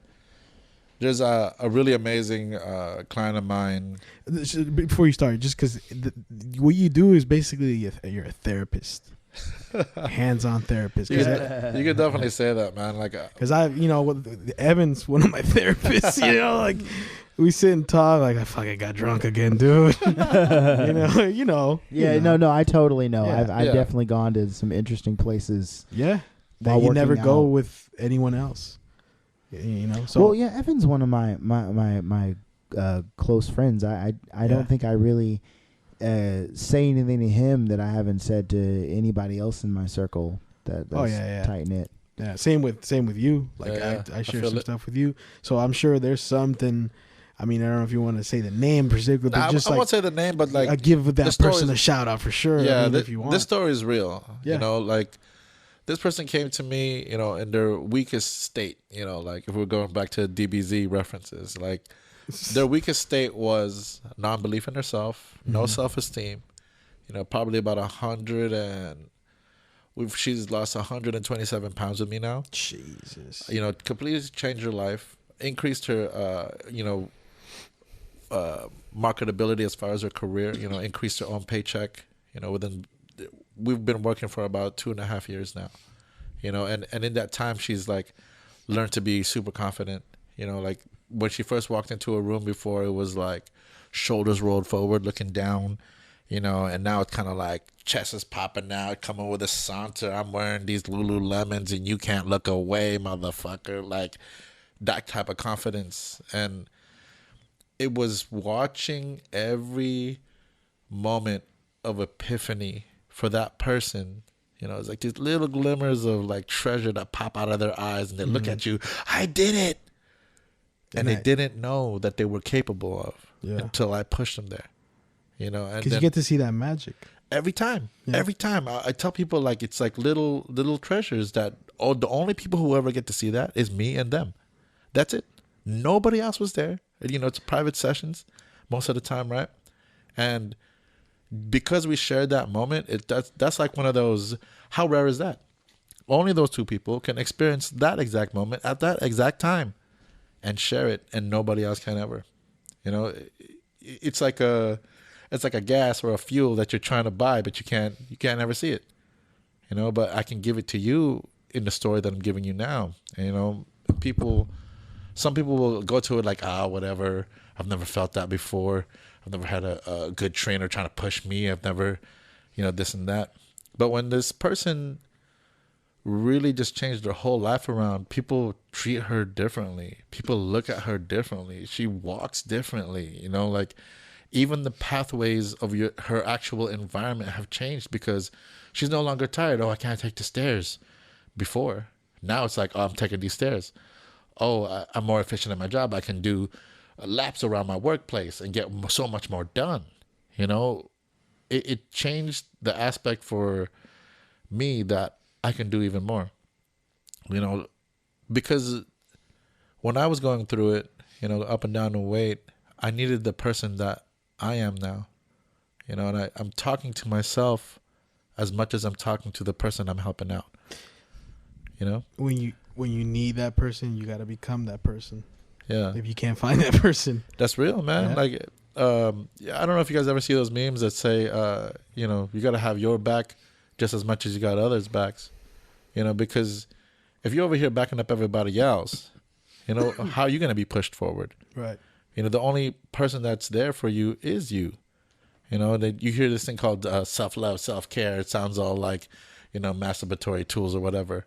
A lot of people like to make fun of that idea, but in actuality, you're the only person that can't not ever hear what you say to yourself. Once you say whatever you said to yourself in your mind, I have bad balance. Oh, I can't do that. Oh, I can't step up like that. Oh, I can't jump.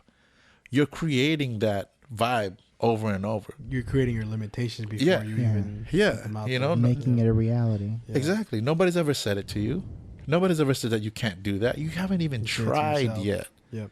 Right? You haven't even tried yet. Yep. And I am consistently making people liars within the first 30 seconds. You got it. It's a horrible way to put it. But geez, No, but I like, get it. I like, get you know, I like to point it Yeah. out. It's a pattern break. Yeah. You know, I learned a little bit of things about how to change people's habits and giving them that pattern break of, well, hold up, he's calling me a liar. I'm not even insulting them because it's a joke. I was just kidding though. But yeah, no, I I'm get what you're saying, like, it's one of my methods. Right? No, yeah. Yeah. I've heard it before when you were like, Yeah. "Oh man, I'm gonna have a heart attack." No, you're not. Oh yeah, you're right. You liar. But at that time, you just didn't want to keep pushing no more. No, I wanted to go. I wanted to chill. Yeah, exactly. But you still had so much more. Yeah. You see what I'm saying? You had so much more that day. Yeah. It was just that pain, the temporary moment of that pain. You were like, I don't want to go through this right now. I just want to go back in the house. I made some soup for him. He's not even gonna eat it. You know, like that's. You sure you don't want some fucking coffee, Ark? I got some dope coffee. I remember I used to bribe him into like, you know what, dog? I just bought this movie, and I know you haven't seen it. Let's just put this boxing shit away. Go in the house and watch the movie. And watch the movie. I'll roll a joint. It'll be all good. So true, true, man. But you get what I'm saying? Yeah, though, I man. get what you're saying. Yeah, It's like you share very intimate moments with these people, yeah, and it's like it's literally coming out of the cocoon with them. yeah, and You they're bust that shit open. Run. yeah. But it's like those epiphanies are their stepping stones. Yeah. You know, no matter how deep you've gotten yourself or you've dug yourself down, you can put another stone up to get yourself out of there. You know, like for me, whenever anybody comes my way, I tell them, I will walk your path, your journey with you till you get to where you want to go. You know, it's because I needed that. Yeah. And now that I'm capable, I can do that for others. And just showing them that I actually care. Yeah. You know, for the most part, most people don't care. They're just about that money. But me seeing myself and being able to be super empathic with that, like, you know, there's times I see people cry, like start to cry, you know, in the middle of our session, thinking about the things that they can't do. Why are you thinking about the moments you can't do? We're not even there right now. You're stressing yourself out about things that aren't even happening. We're here right now in the gym making the actual change. Yeah. Stop being stuck in the old program that you keep spinning on the same broken record, you know? And now it's like super excited.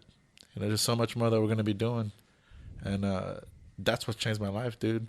Knowing that I can help others the same way that I needed help, and I can repeat it like a program. So, like, super good now. You know, Nice. I'm super confident that if you come my way, I can help you out. Only if you're willing and only if you actually trust me.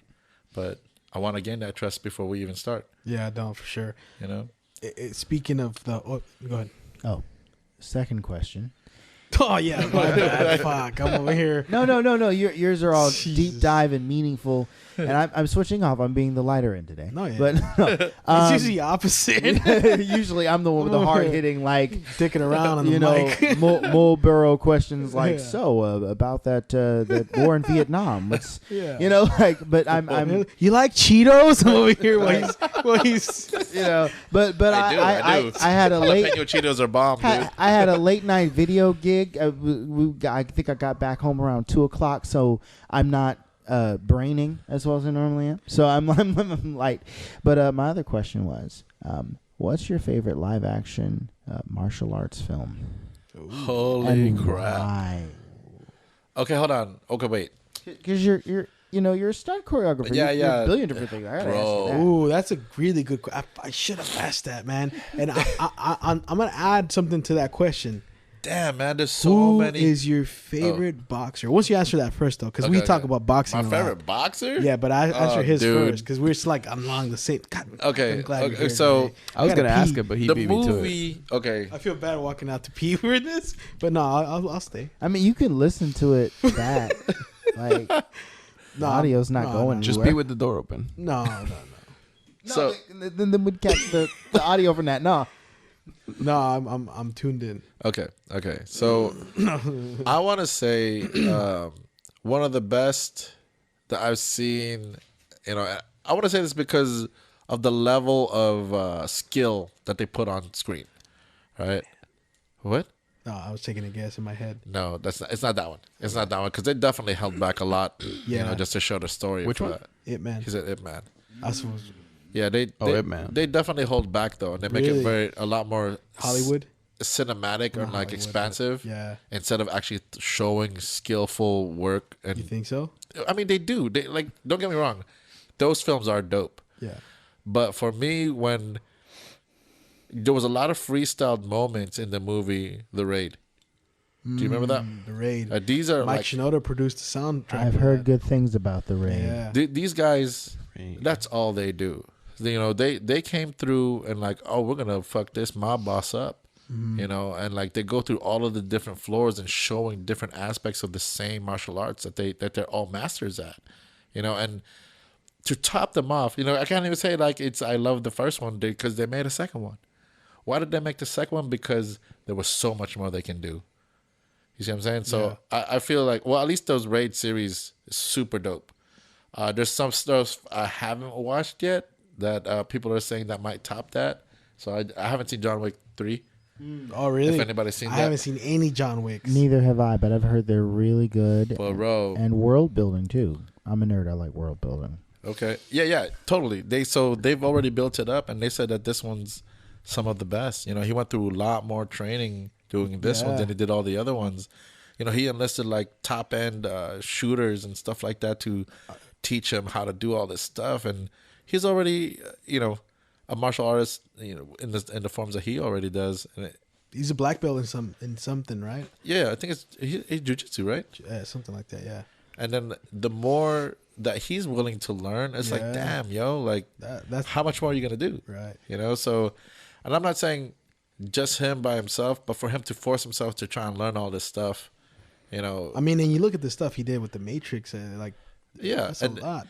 And that, you know what, and that choreographer or the stunt coordinator then was a whole different person from this one. I know. You know, so it's just like for him to adapt and continually Yeah. keep evolving, that's super dope. So I do want to say it's The Raid though. The Raid. The Raid. Yeah, and The Raid I've heard. too. I know. The only thing I know about that is that Mike Shinoda from Linkin Park did the soundtrack. But dude, Yeah. the only reason why like the older movies don't do it for me, like you know, Jackie Chan days and like Really? Yim Biao, you know, Sammo Hung stuff. One of my all-time favorites is Rumble in the Bronx. Me too. Super cool. Super cool. Super You don't- cool. you But don't it's the get me wrong. story. It's the story that makes it. I mean, I don't know. Yeah, I just like the high level Yeah. badassery in The Raid, man. Like it's just saying like It's brave. Yeah, we're Yeah. super pimped out. Y'all can't even touch us. Like this is what we're gonna do. And I'll check it out. while you're in your seats, be amazed because you're gonna have a good time. You know. For sure. That was a good question. Thank you for throwing that in. I wasn't even gonna say that at all until I was like, wait, what the? Don't mind me, just is that earning my keep. something? Is that like something you'd like to do in the future? That's the goal, to get to a level of some kind of film like that. Yes. Because Straight up. it ties yo. into the Astro Armada thing. I was gonna ask you how to Astro Armada, but before you answer that, we always talk about boxing, and you're a boxing trainer. Who do you see right now that's good, and who is like one of your all-time favorites that you used to like to watch? Because I know we've had this talk, Yeah. and I know I want to do something with this for boxing in the future that we talked about. Yeah, I'm totally down with that, man. Like, I want to say one of my favorite fights, and both of them are great boxers too, was the Castillo fight. Castilla, Yeah, remember Luis Castillo? with Chico Morales, Morales, You got it. Corrales. Yeah. That fight right there showed what level of beast like boxers are. You know, like for him to come back, for it to sway so many times back and forth. Yeah. You could see who was winning, who was losing, and they kept switching it up. Yep. That's the reason why I like those two fighters. Both dudes gave Mayweather a run for his money. You got it. You Yeah. know, it's like those were like good times, and they were primed Yeah. to maybe take it from Mayweather at that time. Yep. You know, but as far as like all time, dude, I want to say Mike Tyson. Mike Tyson. Mike Tyson came to the ring like a madman because Yeah. he was. Yeah. You know, No bullshit. dude, he knew what he was doing Oh, yeah. when he was training Mike. You know, they really just took him in, damaged upbringing. and took him under his wing and turned him into Super soldier, straight up. Yeah, like Yep. like click of the heel, snap Yep. of the finger. I know exactly what to do to demolish my opponent. Yep. And it was unfortunate that some of the things that happened as he furthered his career messed up his mind a little too much to where, at least thinking straight about the business of boxing, and give him a big downfall. Having to bite someone's ear. He was his biggest You got it. yeah. He defeated Yeah. himself. He defeated himself. Yeah, because he was a monster in the fact that he would already win the fight before the fight even started. Yeah. Because whenever you see that other fighter look down or look away from that glare, man, he's like, I'm gonna eat you alive and your children. You know what I mean? Like, that, you get what I'm saying though? Yes. Like I'm He was a scary dude. as much as I make fun of the voice or whatever, Oh, yeah. dude, he is a superb boxer still. Yep. Like he's in his 50s. I would not want to pick Nah, a fight yeah. with that man. Yep. Just like, and like he's a great evolved person also. Like learning from his own past mistakes and becoming like a Broadway show. Yep. And That takes a lot of discipline mentally Straight to up, go dude. from that to that. straight up Because all the criticism was going to come. Imagine if Mike Tyson was taking criticism for his acting and his Broadway shows and being the way he used to be. Yeah. The fuck you just say to me? With the Right. little soft ass voice. Right. Yeah. Yeah. But and that's the amazing thing, that's probably why he's one of my favorite boxers, because not only inside the ring was he a monster, and prolifically one of the best, ever, Yeah. but he's paving a way for himself in the movie industry and like celebrity as he's getting older. Most people can't do that. Yep. And hats off to that guy, dude. And he still has his, beast. a lot of them take that damage to the head and oh yeah, yeah. he's still sharp. He still is, yeah. he cracks jokes about Yep. himself. Yep. He gets it. So, yeah, Mike Tyson. Mike Tyson for sure. boss. Right Yeah, on. for sure. Back to the way the other question I had was how the Astro Armada. Talk about that. How did that start? Man, like that's- you started that when? I had the idea maybe like yeah. We knew Thank you you, were Phil, coming. for so wearing the shirt. I have one love too. it. I just it doesn't quite fit right now. I also have a shirt, but they expect us to wear button-ups at work, so You're not at That's a work, thing. bro. No, I'm just no. kidding. Why I'm didn't you go kidding. home after work today? All What's good, your man. excuse? I don't have one. Oh, Oh, so we make can- it we a can- thing. we can fix that. You have stickers? not yet. That's Okay. definitely in the works. Because if yeah. you have a sticker, we would like for you to slap one on the coffee table. for That's gonna be the sure, thing. dude. I will have vinyls for you by next week. I wore the Right. Astro Armada when the East Bay Express came to do a story on my showcase, but they didn't get the logo on the picture. it's all Those good, dude. Like motherfuckers. it's not like I'm gonna disappear in that way, man. Like No, yeah. this is definitely something that was derived from like a lot of trauma when I was a kid, dude. Like just things that I wish I didn't see, and if you actually look at Phil's shirt right there, Yeah. there's 3 things I live by. Can't see it with the curves. Right, so the bottom line of that triangle. I'm just I kidding. didn't even know what he was I love talking you. about at first. Oh man. I'm kidding. So He's like, gonna kill me. He's all serious today. Looking like the goddamn Mexican Kool-Aid. Oh goddamn! I knew I was gonna get it. Let's Clouded. not get ugly, gentlemen. I love you, clouded. Phil. Refocus. Okay. You were saying Okay, so Oh yeah.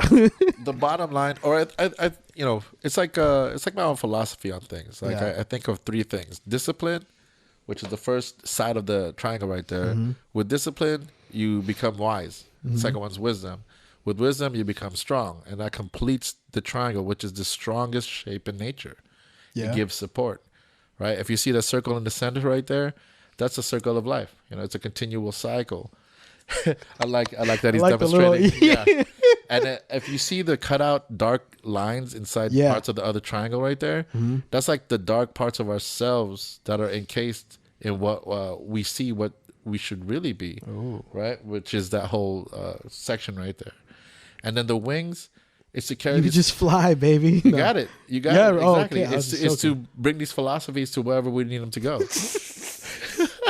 I wish we had Right. video of I this. know. For people who can't see, For he's Phil's animation. making his bird gestures with his hands there. In another life, he's an interpreter for the deaf. We'll It's post. great. We'll post the. If there is a way we could post the symbol. Yeah, Steal the logo. totally. Oh, yeah. I mean, I'll get the logo through legal means. Totally. Yeah, exactly. And That's then that's awesome. the words, even the words right there, dude. Like Astral. Astral is of the stars or universal, and Armada is like a fleet of ships. Thank you for pointing out where the stars are for me. I was wait, what? Okay. You know, and it's like saying, it's like we're trans. Oh, All right, cool. focus, All guys. right, all right. And Armada, like it's your whole crew, your whole Yeah, like a fleet of ships. fleet right? of ships. And the sea that we're sailing is the whole universe. Ooh. And I want everybody to understand, like, we're not trying to shut nobody out. Space pirates. Yeah, in a way. That's kind of. exactly what I pictured when I first heard the name Astral Armada. I was Yeah. like, That sounds like wow, there's a gang of like spaceships out there, Yeah. manned by one-eyed bastards going, "Arr!" Guardians of the Galaxy versus Each one the got different Astral skills and Armada. magic powers. Right? Yeah. And in a way, it's kind of like that, man. You know, like each of us have our different aspects of ourselves and different martial arts backgrounds. And by combining our powers, we're able to make these things that you guys have already got to witness, you know. Witness it for the first time. Was It's it- was crazy that? that's the first time I've ever Oh, witnessed wow. it in person. Yeah. Your demonstration. It's a guy with the sword. Yeah. So there's different people that can do different fight techniques. Like I and said, each one has like the guy did a flip. yeah, Jesus. he's part of our air brigade. You know, he's a kick tricker. That's a form of martial arts, or like a show out version of martial arts. It came from Taekwondo. You know, all the spins and the flips and stuff like that. And then I have combatives. There's a couple guys that are in combatives, which is the newest guy, Brian Isaac, which is my first officer. He's super steady, ready with all kinds of multiple weapons. Yeah. And then You know how to do everything that they do. pretty much, yes. Like, you know, being older, it's a little bit harder to move like they can move.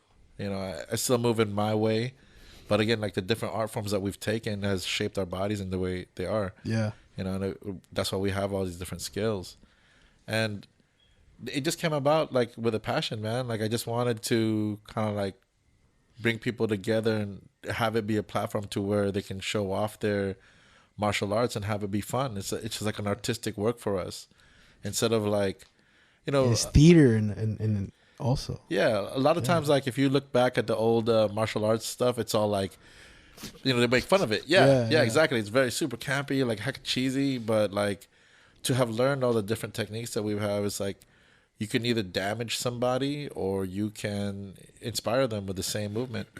You know, With like, for example, right now MMA is big, and there's like hella movies that been coming out. You just mentioned The Raid. Yeah. And like I don't know how many. The Cobra Kai just came out, and all these other.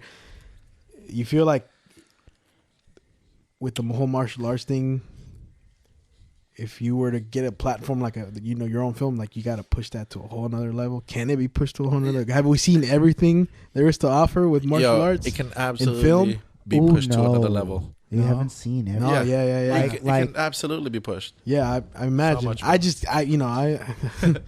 I think about it and it makes me sore already. No, I'm just thinking as a viewer, like it seems like we've seen it all. I know we haven't, but I just want to hear what you think about that. Oh, you was about to say something. Man, I saw this film recently starring Jesse Eisenberg called The Art of Self-Defense. Oh yeah. Have you seen it? I've heard of this. I need to watch this. It was hilarious, and it inspired me. There's a comedy to be made that we haven't made yet, and we know athletes, and we know martial artists, and I'm not going to say too much about my idea because someone listening out there will steal it. Right. But I had a conversation with a certain boxer and said, "Hey, if we did like a drama, would you be down if we did a comedy?" He's like, "I've always wanted to act." I was like, "Sweet." So now I just need like some more athletes who are interested in acting. Let's do a thing. Let's make it Are happen. you all right? Did you need some water? I know Brandon LaRocco was interested in doing some acting. Exactamundo. and you, sir, with your armada. Ooh. Oh yeah, I got.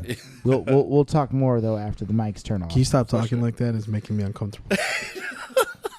Good. I know I'm doing my job. I mean, I write horror stories and perform horror voice acting too, so that's a thing. What the fuck? I don't know about all that, but You're all seductive in the mind. yeah, you're very seductive. I'll tell you when you can come. Oh, Too good. too good. Well, dude, I appreciate you coming out, and I'll definitely love to have you back. Yeah, man. Thank you for having me, man. Be This one of is the like co-hosts in the super future. dope. Yeah. Anything you want to say to the people where they can find you, where you can You find can your stuff? Find me on Facebook as first name Archimedes, last name Abria. Wait, before we go, Yeah. that's a very interesting name that you have, Archimedes. Where does that come from? That's actually Greek. It's a sentence, and that's actually Oh, it's a sentence. Yeah, it's Greek, but in Latin, arch means master, I means of, and then medes means of the mind or thought. Oh, that's why you. That's why I thought you were just being pretentious. You know, that's what my I'm control of the mind. Listen to my voice. It kind of like all works together, you know. Yeah. It's and Nice. that's where I got it from. You know, I didn't know that's what it meant, and I had to grow into that name, yo. Yeah, Straight up. I didn't. They would call me arithmetic, arthritis. You know what I mean? Archimedes. Like, you know, and I was like, oh man, y'all can't call me that no more. You know, That's a nice name, man. It sounds like a superhero name, dude. right? Peter Parker. Peter Parker. Well, yeah, you're right. Never mind. Oh, it's like a double A, huh? It's like, what's your real name? It's like Jimmy. Archimedes is a superhero name. Isn't Archimedes also the name of a famous Greek mathematician or philosopher? You got it. He was both of those. Yeah. He was Ooh. also an Look astronomer. at you with all those facts. Yeah, like, dude. So He's from not that seventh, sleepy. from 7th grade, I had to do like a report on this gentleman. He actually figured out the first 7 numbers of pi. They call him the father of geometry. Wow. Give him a lever of any Master size. of geometry. That's the, Dude, straight Okay, up. yeah. Like he has. no, I'm saying for your name. But I'm saying like all the things like even in this room are based on the principles. A lot of principles that he's actually made for us using math and geometry, man. So, that triangle, that's the you were just talking about. Look at you dude, and I'm living up to the name. trying to, man. Yeah. Like he was a true Renaissance man in the time when he was born, and I'm trying to do the same. Doing all these different lines of like entertainment and like industries that I'm trying to get into. Hopefully, you know, I can or will live up to that guy's, you know, aptitude of greatness. Nice. And you're in tune with the youth, man. So you still got that, you know, that early energy. Early, like in Yeah, the like morning. I early wake in up for life. school. Early in life. Yeah, So that's good. for sure, man. No, I really mean that though. Like I appreciate you coming out, and I admire everything you do. Thanks, And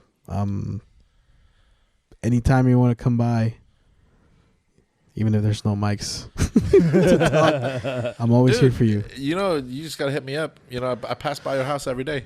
What You the know fuck what I you do that for? Oh, it's on the way to Yeah, to go to work. Okay, Yeah, oh. so you get back and forth. He's- You ain't that Easy special. drive. You said that, and you're like, that's creepy. What's going on here?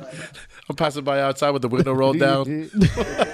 Fogging up his windows. JD, where you at? Open the door. No. Well, man, thank you for coming out. I appreciate it, and thank you guys for tuning in to the voice party. We're out. Peace. Shout out.